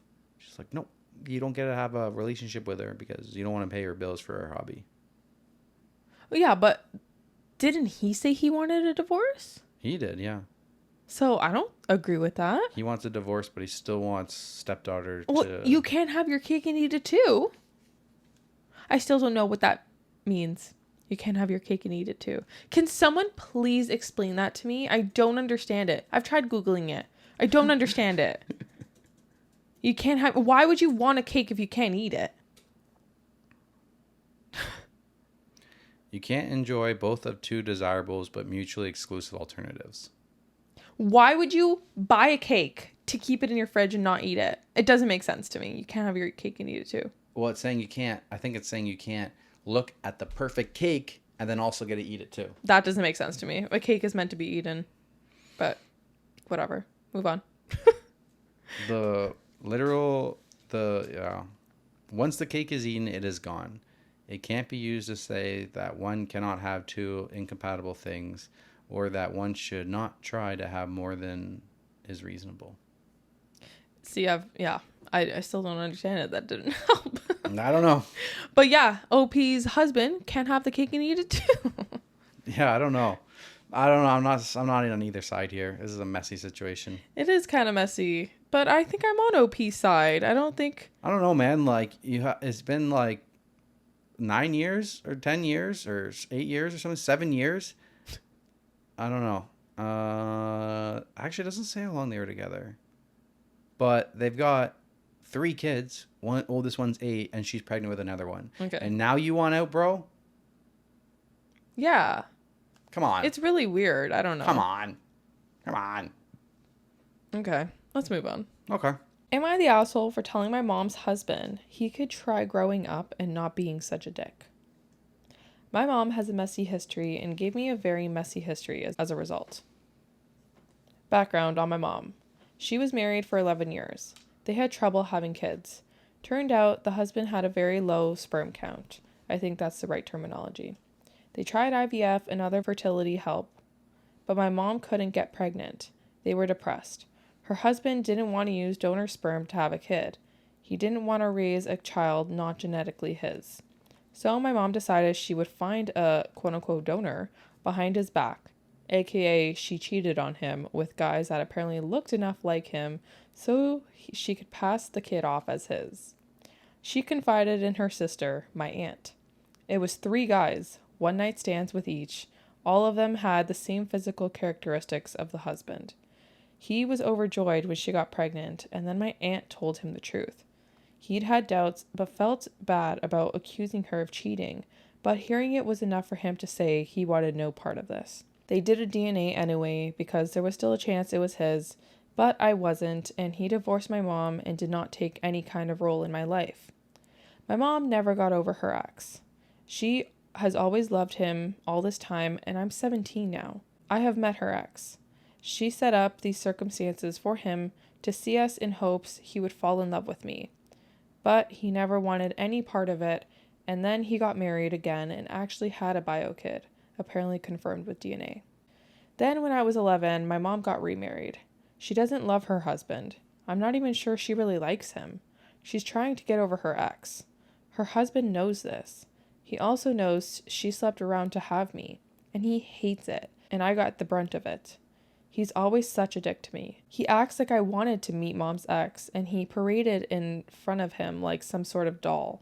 He gets annoyed when I ask my mom for any info on the guy she slept with. I would just like to know who my bio father is. He gets annoyed that mom put her ex on my birth certificate. He hates that I have the ex's last name.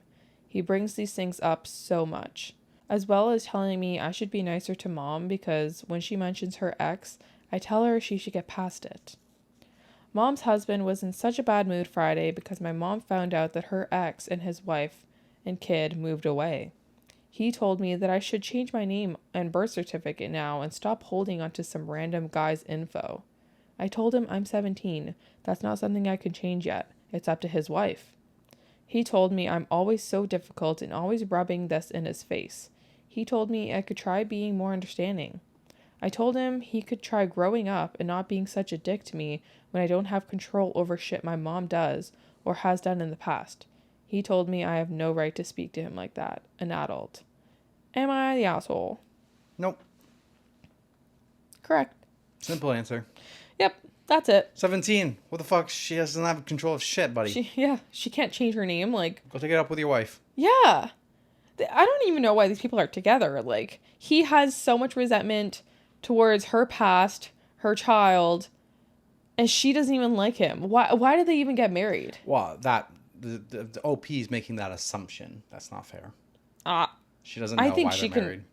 She can probably tell. No, she's a kid.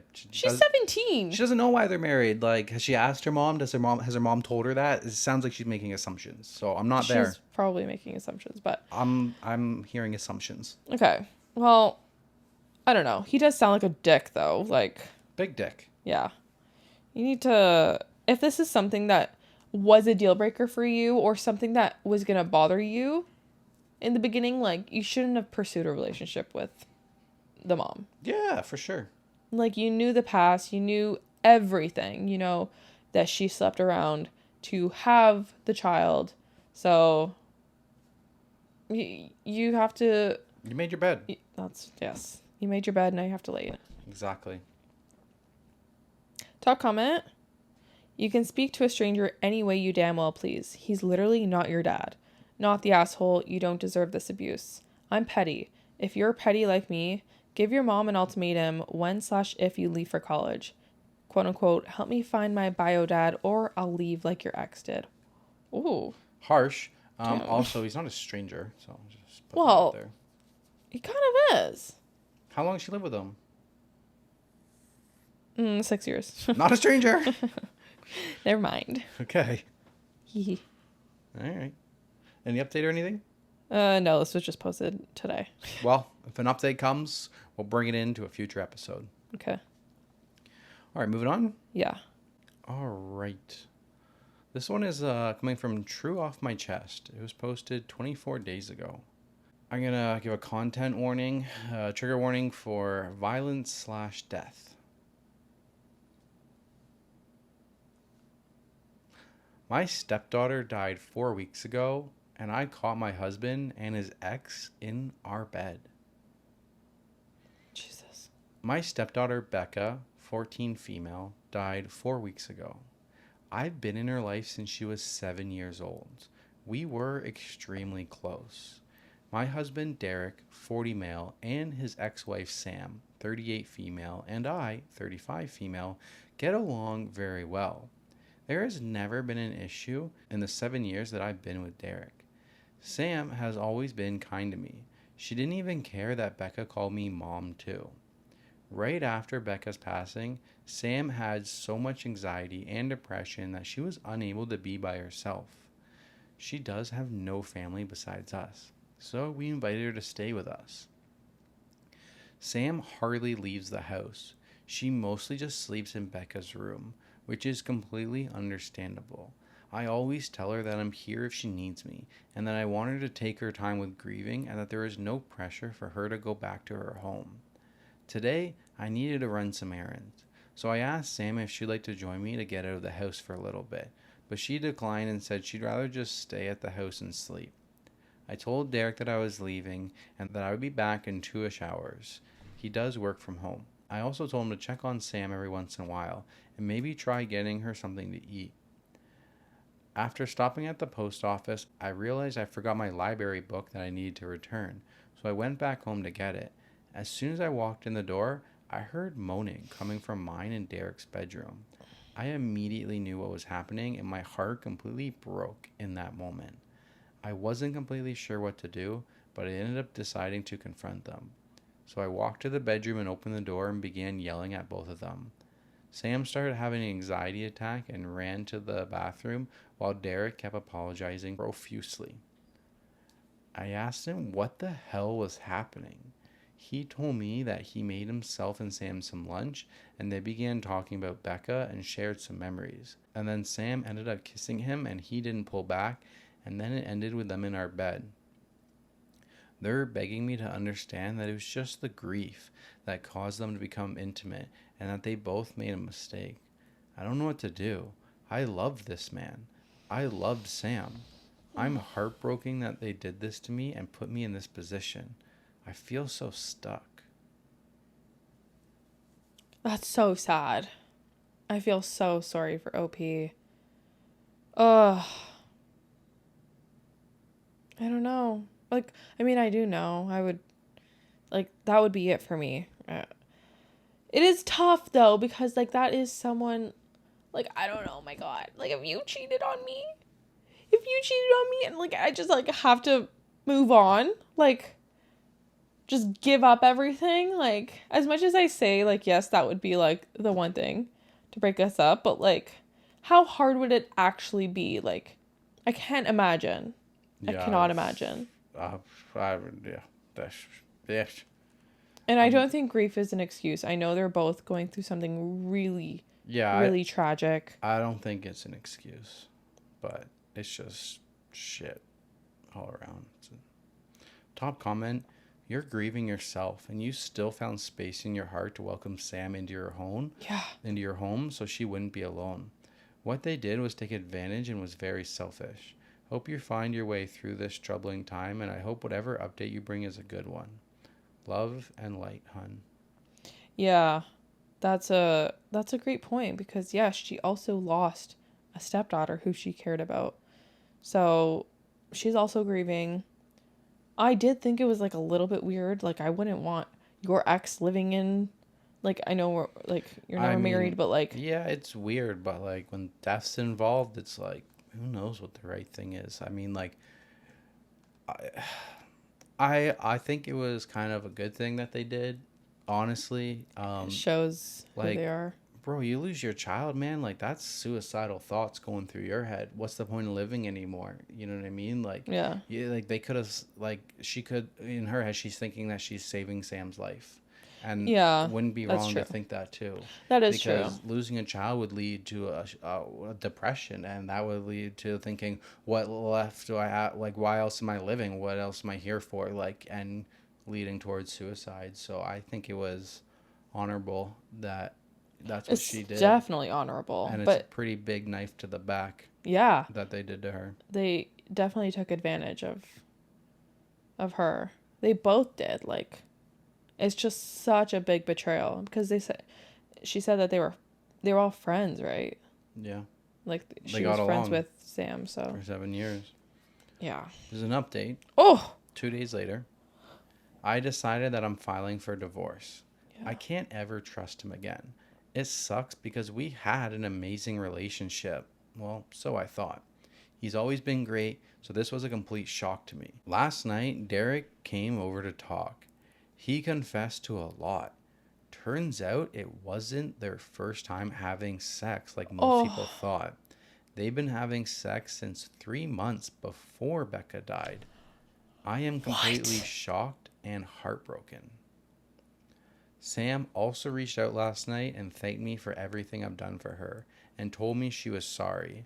I didn't respond and I blocked her. I did so much for Sam and considered her a friend, so this hurts a lot. more than I can handle.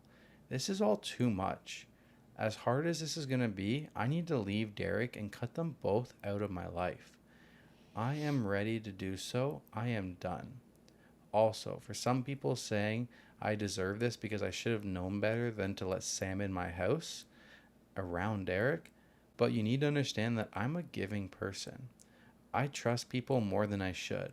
I truly thought Sam was an amazing person, but it's unusual to become friends with your husband's ex-wife. But it's just how it went for us, and I shouldn't be blamed for what happened. Thank you for everyone commenting such nice things and kind messages.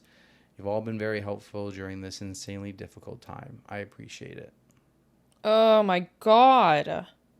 3 months before the daughter passed? What a freaking stab in the back. Literally. People are sick. 100% divorce. Divorce. I hate stories like this. So there's another update, or more like an edit post. I'm getting questions about something, so I figured I'd answer a few of them. Number 1, have I told anyone about what happened besides my mom? Yes, I told a few friends and some family members. Most of them are supportive of my decision and aren't speaking to Derek. 2, where is Derek staying? Currently, he is staying at a hotel. Our friends refuse to let him stay with them. He's lost a lot of people due to his awful decision. 3, has he tried fighting me on getting a divorce? Yes, he begged me not to file for divorce, but when I told him I needed him to just let me go and that I was too exhausted to fight him on this, he let it be and agreed to getting a divorce. 4, why isn't Derek staying with Sam? He told me he didn't want to continue to hurt me, so he told Sam he was done with her for good and that they have no reason to speak to each other anymore. I have no idea if that'll last or if they ended up together, but I truly don't care with what they do anymore. I just want peace. 5, what was Derek's excuse for cheating? He told me that he just accidentally reconnected one night when I was away at my mom's.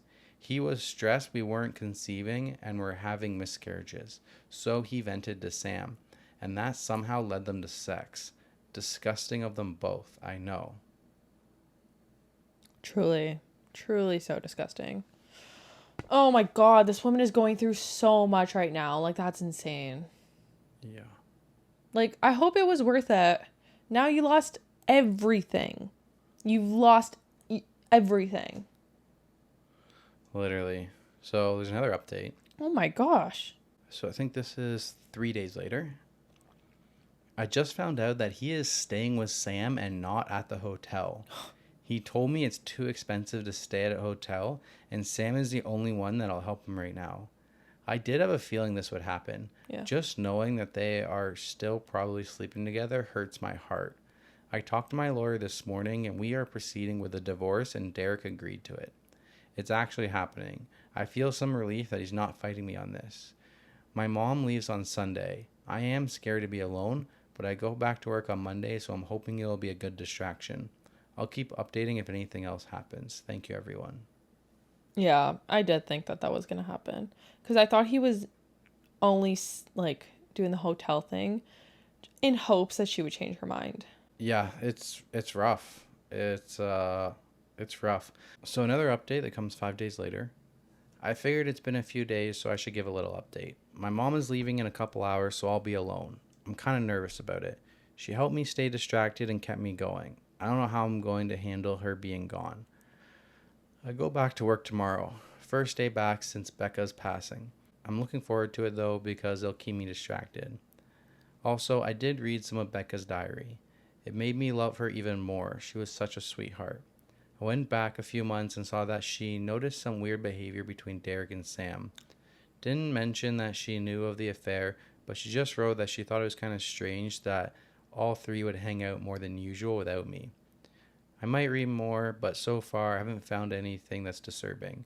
Just her being a teenager and talking about crushes, fights with friends, happy family memories, etc.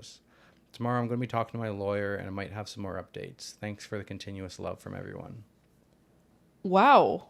Wait, that's kind of wild. Even the daughter picked up on it. Yeah. Like, and when she says the three of them, she meant like the daughter, Sam, and And her dad, yeah. Um, I haven't found it in any of these updates, but one curious question that I'm sure everybody has at this point was like, how did Becca die? yeah, I was thinking that. And I did read it at some point. I guess it was just an OP comment, and OP is pretty active. So once again, I'm leave the thread down below if you guys want to get all of the nitty gritty details, because there is a lot. But from what I understand, she was in a car accident with her friends, and passed away in the car accident. Wow. And then there is another update. Oh my god. So this one's 7 days. So this one's a week later. Started randomly getting a lot more messages / comments, so I figure I'd do another little last update. My first week back at work went great. I wasn't expecting it to go so well, but thankfully it did. My coworkers were so helpful and patient with me. On Friday night, I decided I didn't want to stay home all weekend alone, so I decided to drive up to my mom's. It helps I have a 3-day weekend so I can spend more time with her. I'm heading back home tomorrow. Also, for those of you who have messaged me hateful things for reading Becca's diary, I just have to say, you are in my shoes right now. Telling me I'm a bad mom because I'm reading her diary is just ridiculous. I've learned so much more about her, about how caring and sweet she was, and it made me love her even more. It's how I'm able to feel so close to her right now. So please don't tell me I'm a bad parent just for trying to get by one of the hardest times of my life. You have no idea what it's like. I don't have much of an update, so that will be it. I'll come back and update once the divorce happens, though. Thank you for all those who have been nothing but kind and helpful. You've helped me feel less alone. I'll forever be grateful. Yeah. That's sad. I would just like to say that, like, I don't see anything wrong with reading the diary, and others might disagree with me, but what are diaries for? Diaries are for recording stories and history. And what are diaries if they're never going to be read, and if they're never going to be read in the future? What was the point of writing anything down if at no point in time anybody's allowed to read it, especially when you pass away? I feel like that's the one time where it's time okay to go to through read the someone diaries and read them. Yeah, I agree. That is like the one and only time that it's like acceptable to go through someone else's diary. Yeah. Not an update, but OP does make another post, and the title is Sam saw my Reddit post and is threatening to sue me. Sam made a fake Facebook profile to message me and tell me that she wants to sue me for telling strangers about what happened, and Derek is supporting her apparently. I don't need this. Am I not allowed to vent about my life to people online? Yeah. I just want life to get better. I'm so tired. Fuck you, Sam. Fuck you, Derek. Yeah. Edit. Sam is in the comments and messaged me on here too. I blocked her. Oh my god. Sam is in the comments. Someone comments, if you didn't use their real names, they can't sue. Does anyone know it's your account? Did you admit to anything? Either way, if they are fake names, they can't sue. Also, unless they can prove you said something that isn't true, they don't have grounds to sue on. Let them cry. OP responds and says, stupidly, I did use their real names because I was mad and don't care. The only name I changed was Becca's. But like you said, sorry. If she didn't say anything that was false. Yeah, I don't know. Like, what are you suing for? I feel like you're allowed to tell your side of the story unless a court order has sentenced you to be silenced. Yeah. Like, they could sue and get you to take it down if a judge dictates it. But until that happens, until you have a court order, yeah, you did nothing wrong. Yeah. I would think they have no foundation, but... Yeah, I would think they would have no foundation, too. But any lawyers want to let us know. Yeah. Let us know, please. Oh, I hope the best for OP. I hope she can pick herself back up. I hope so. And I hope those other two rot. That's so rough. Yeah. That's wild. Yeah, there's a lot to this, so I'll leave that linked down below if anybody else wants to dig in further, or subscribe or whatever for more updates or anything like that. Yeah. All right. All right. That's it. Yeah. I did have 2 stories left over. Did you have Me any stories too. left over? What were Yeah. your, mine was am I the asshole refusing to give my dad the role he wanted in my wedding in front of his and my mom's family? And my other one was am I the asshole for not getting my step niece sugar cereal and cinnamon rolls? Interesting. Mine is, am I the asshole for refusing to allow my children's step siblings to go to the same school as my children? Mm. And my other is, am I the asshole that I told my husband to stop supporting his adult daughter? Interesting. And the reason that we are telling you guys the names of the titles and we can't get to them because you'll see by the clock, we are about 2 hours into this episode and it's time for us to get some dinner. So what we'll do is we will push those stories into our next Patreon episode. So that will be going into Patreon episode number 4 coming out live to you on Friday. So if you guys want to check out those bonus stories, check out other bonus stories that we've been releasing every single Friday for you guys, make sure you guys check out our Patreon, join, help us out, support the channel, and we appreciate that. Yes, we appreciate it so much. And you guys are getting double the content a month. It's going to be 8 episodes a month instead of 4 that are coming out on YouTube and Spotify and all that. And on Patreon, you can either watch the video or you can listen on Spotify. So whatever you guys please. I know some people rather listen than watch and vice versa. So you have that option on Patreon as well. Yeah, we have it set up so like something about once you sync your Patreon account to Spotify, you unlock the access to that version. So it's all new to us. Thank you guys so much. We had a few of you guys join on our Patreon, so we appreciate you guys so much. Thank you guys so much for supporting us. You guys are absolutely helping us with our RV goals because what did we do this weekend, Teresa? We went RV shopping again. Yeah, we went and looked at a couple RVs. We are getting closer. We found a really nice unit that we like, so we are considering that.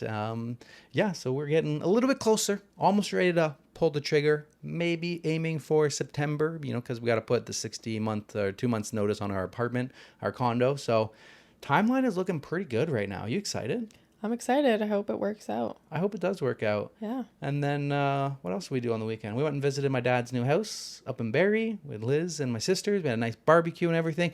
And I got to do the pool tornado. Oh my gosh. They have a new pool and it was round. Kind of like hexagon, but it is essentially a round. It was essentially round. a circle. Yeah. He was like, we were swimming and he was like, oh my God, babe, the pool is circular. And I'm like, what?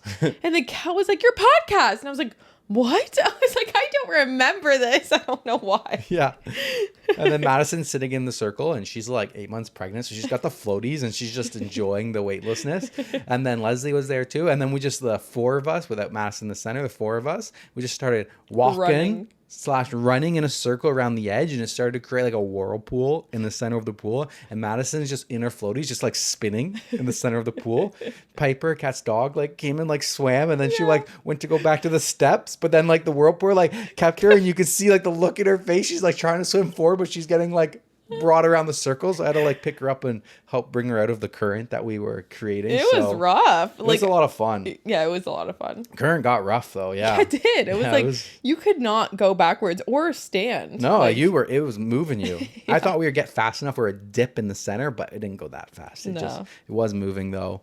And then we pulled a prank on my dad. He had this like huge giant wooden like carved 7 snake. feet. Maybe 8 feet tall, 300 to 400 pounds wooden thing. And he had just moved into this place. So he had it at the front, and in their old place, he had it in their front yard. And like, wait, did you mention it's a snake? It's a snake. It's a giant looking wooden snake. It's not the most appealing. Like it's giving reputation.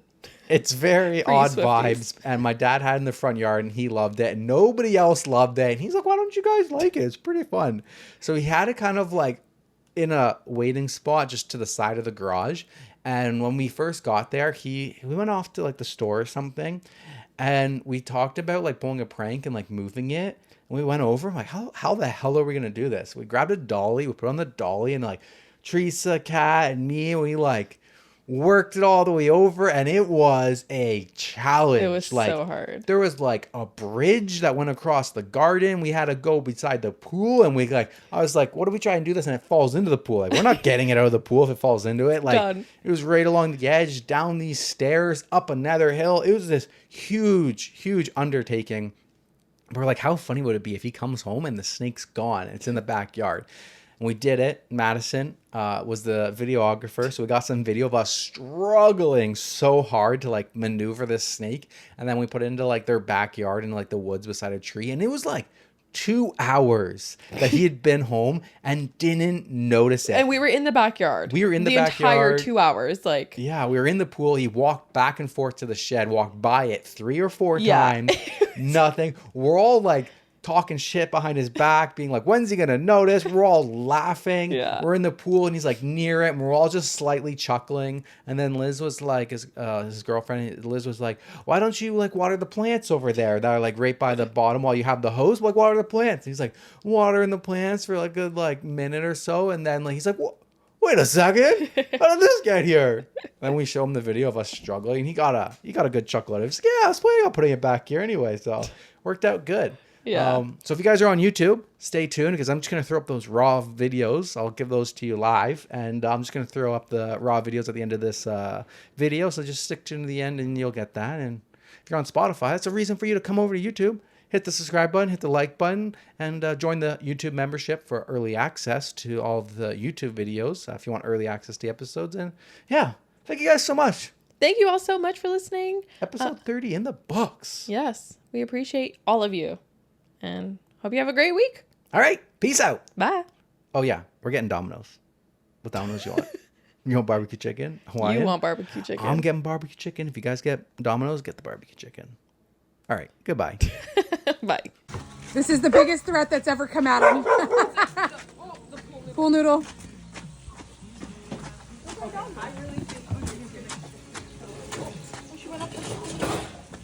All right. We're going to...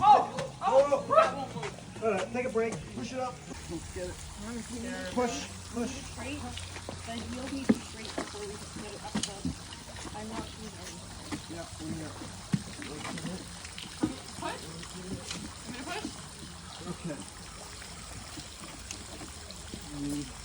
Wait, there's extra bricks, right? Yeah. Okay, we gotta go forward.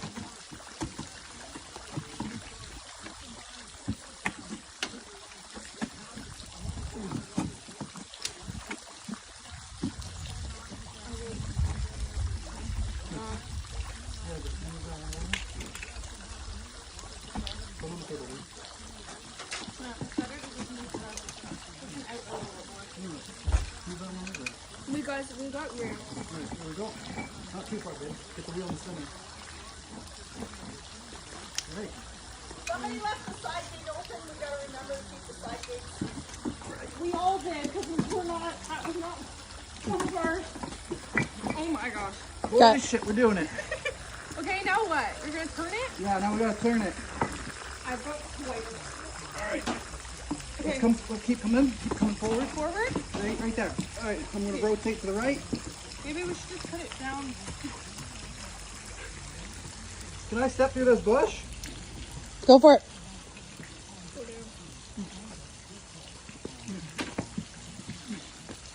All right, both of you on the other side. Okay, no, we need the ramp on the other side though now. Oh, we don't need the ramp. We're going down. Okay. I'm going on the other side. I got a good handhold here, so the snake won't get away from me. Yeah, you're definitely stronger than that snake weighs.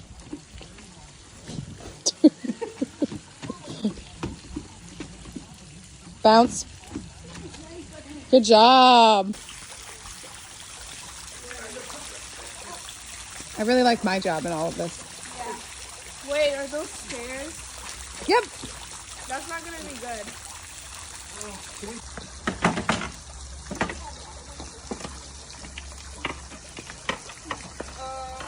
Okay, we gotta pull it more to the left. My left. Oh, 0.7 kilometers. Nailed it. Nice job, team. Okay, no, I can't hold it anymore, Denver. I'm holding it. I got all the weight. Okay. I gotta go in. There's a rock. Okay. Happy Father's Day, Dad. All right. We need to rotate. We need to pull up this hill. All right. We're going up the rocks. We're going up the rocks.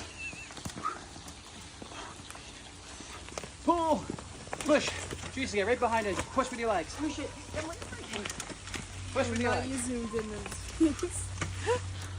Really tilting to the right, to the left. Okay, just keep pushing. Ooh. Is it here? Guys, he's here. He's probably gonna walk in any minute and be like, "What are you doing?" Sick break. Guys, he's like right. He's here. He's here. Okay, we gotta roll it. I think Grandma's gonna take my advice. You want me to get off of it? Yeah, move back. Yeah, let it, Move out of the way. It's gonna roll towards you.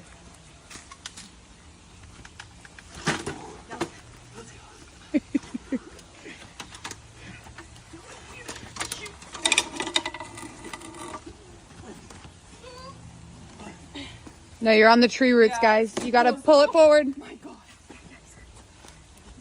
Is it stable now? No. Huh? Guys, you should move it here. It would be better up there. not fucking moving anything. Oh yeah, it's stable. Jesus Christ.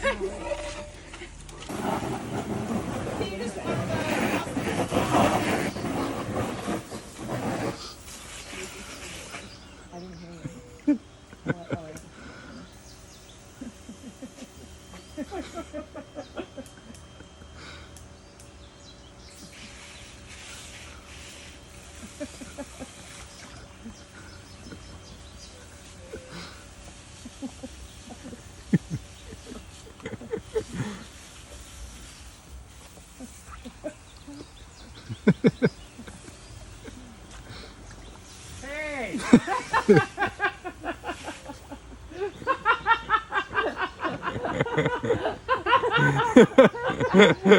have no idea how much effort that took, and you didn't notice forever. We've been waiting for like 2 hours. It was such a good hide spot. But we would have thought you would have noticed it was missing when you You came were just home. supposed to put a hat on, Madison. Just a hat. Like how I got the blame. Madison, she's such an instigator. This is a great spot for it. Yeah, I thought so. We were trying to figure out a good spot. No, he needs a little bit of bracing. We were kind of rushing. Yeah, we put it there like 30 seconds before you walk through. You were in the driveway when we Watch your dad move it in a heartbeat. Baby missed it. They didn't know the trick to moving it, honey. Bro, that was a lot of work. That thing's like 400 pounds. Did you guys use the two-wheeler? Yeah, we did. Even still, I know. We thought we were going to break the two-wheeler. But let them show you. No, Did you get it? Let them show Yeah, I you did. the spot where they were thinking. It would really look cool with the lights on it over there. Put it there. I told you You gotta show them the trick though, because you do it the easy way. I like it there. It I like it there. It fits. It fits back here at the back of the house in the forest. See it. That's the point. You can see it from the pool. Oh, he's looking at the pool. And you can see it from the deck when you're paying attention. Yeah, we were staring at the whole time. Do you know how many times? Kind of like right in the middle, and if you put the lights around it, it kind of illuminates that whole back area. Let's just put it right here on the concrete, right by the pool edge. You want to move it again? Do you know how many times you walk back to your shed and back without noticing? Your dad knows how to do it easy. Like 3 times, No, bro. you have walked past that. You walked past it like Times. 3 or 4 You went and times. got the pucks. You went and got the floaty. And then you had to Twice. water the garden. No. Are you going to start narrating, Denver? Yeah. All right, guys, this is coming from the pool story. She's fast on the outside. Honestly, just going for a ride. Sorry, I can't stop. Man, I'm not even doing anything. Stop pushing Let me pass you. I'm being.